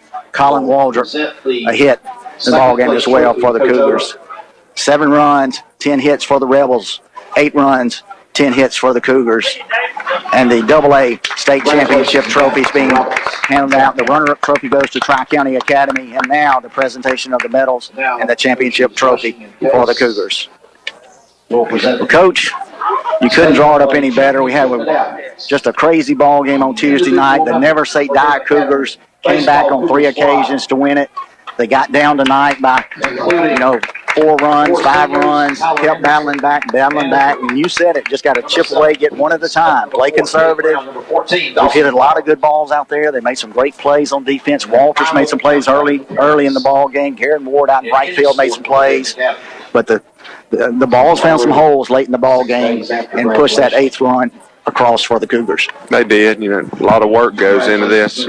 Lifting weights, running, playing. A lot of these kids travel all over the country playing in the summer, so they put in a lot of time. The coaches edging the field, planting ryegrass in the winter. They spend just enormous amount of hours up here. It's been a great year for Brookhaven Academy athletics. Absolutely. How many state champ basketball boys? Girls played for it. With a runner-up opportunity, and the softball. Softball runner-up in state. About to lose my voice here. It's a wrap here from Williams-Gillis. The Brookhaven Academy Cougars repeat as your state champion with an 8-7 walk-off victory over the Tri-County Rebels. Take the series 2-0. Exciting ball game, and nobody's left the ballpark here at Williams-Gillis. Tell you what, Coach, it's been a good ride. I'd be remiss if I didn't say thank you to all our sponsors who have followed Brookhaven Academy all through football season, basketball season. You folks listening out in Radio Land, take note of those sponsors. Go patronize their businesses. They're the ones that put us on the air and give us the opportunity to bring you Brookhaven Academy sports. To Jeremy in the studio and our good friend Ken Hollingsworth, for Jamie Palmer's Beck Warren bidding you a good evening.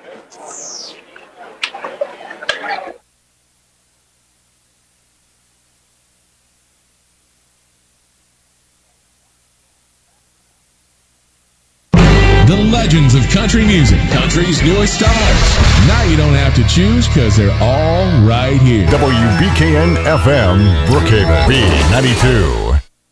Your AccuWeather forecast for Brookhaven, Lincoln, and all of Homeseekers Paradise.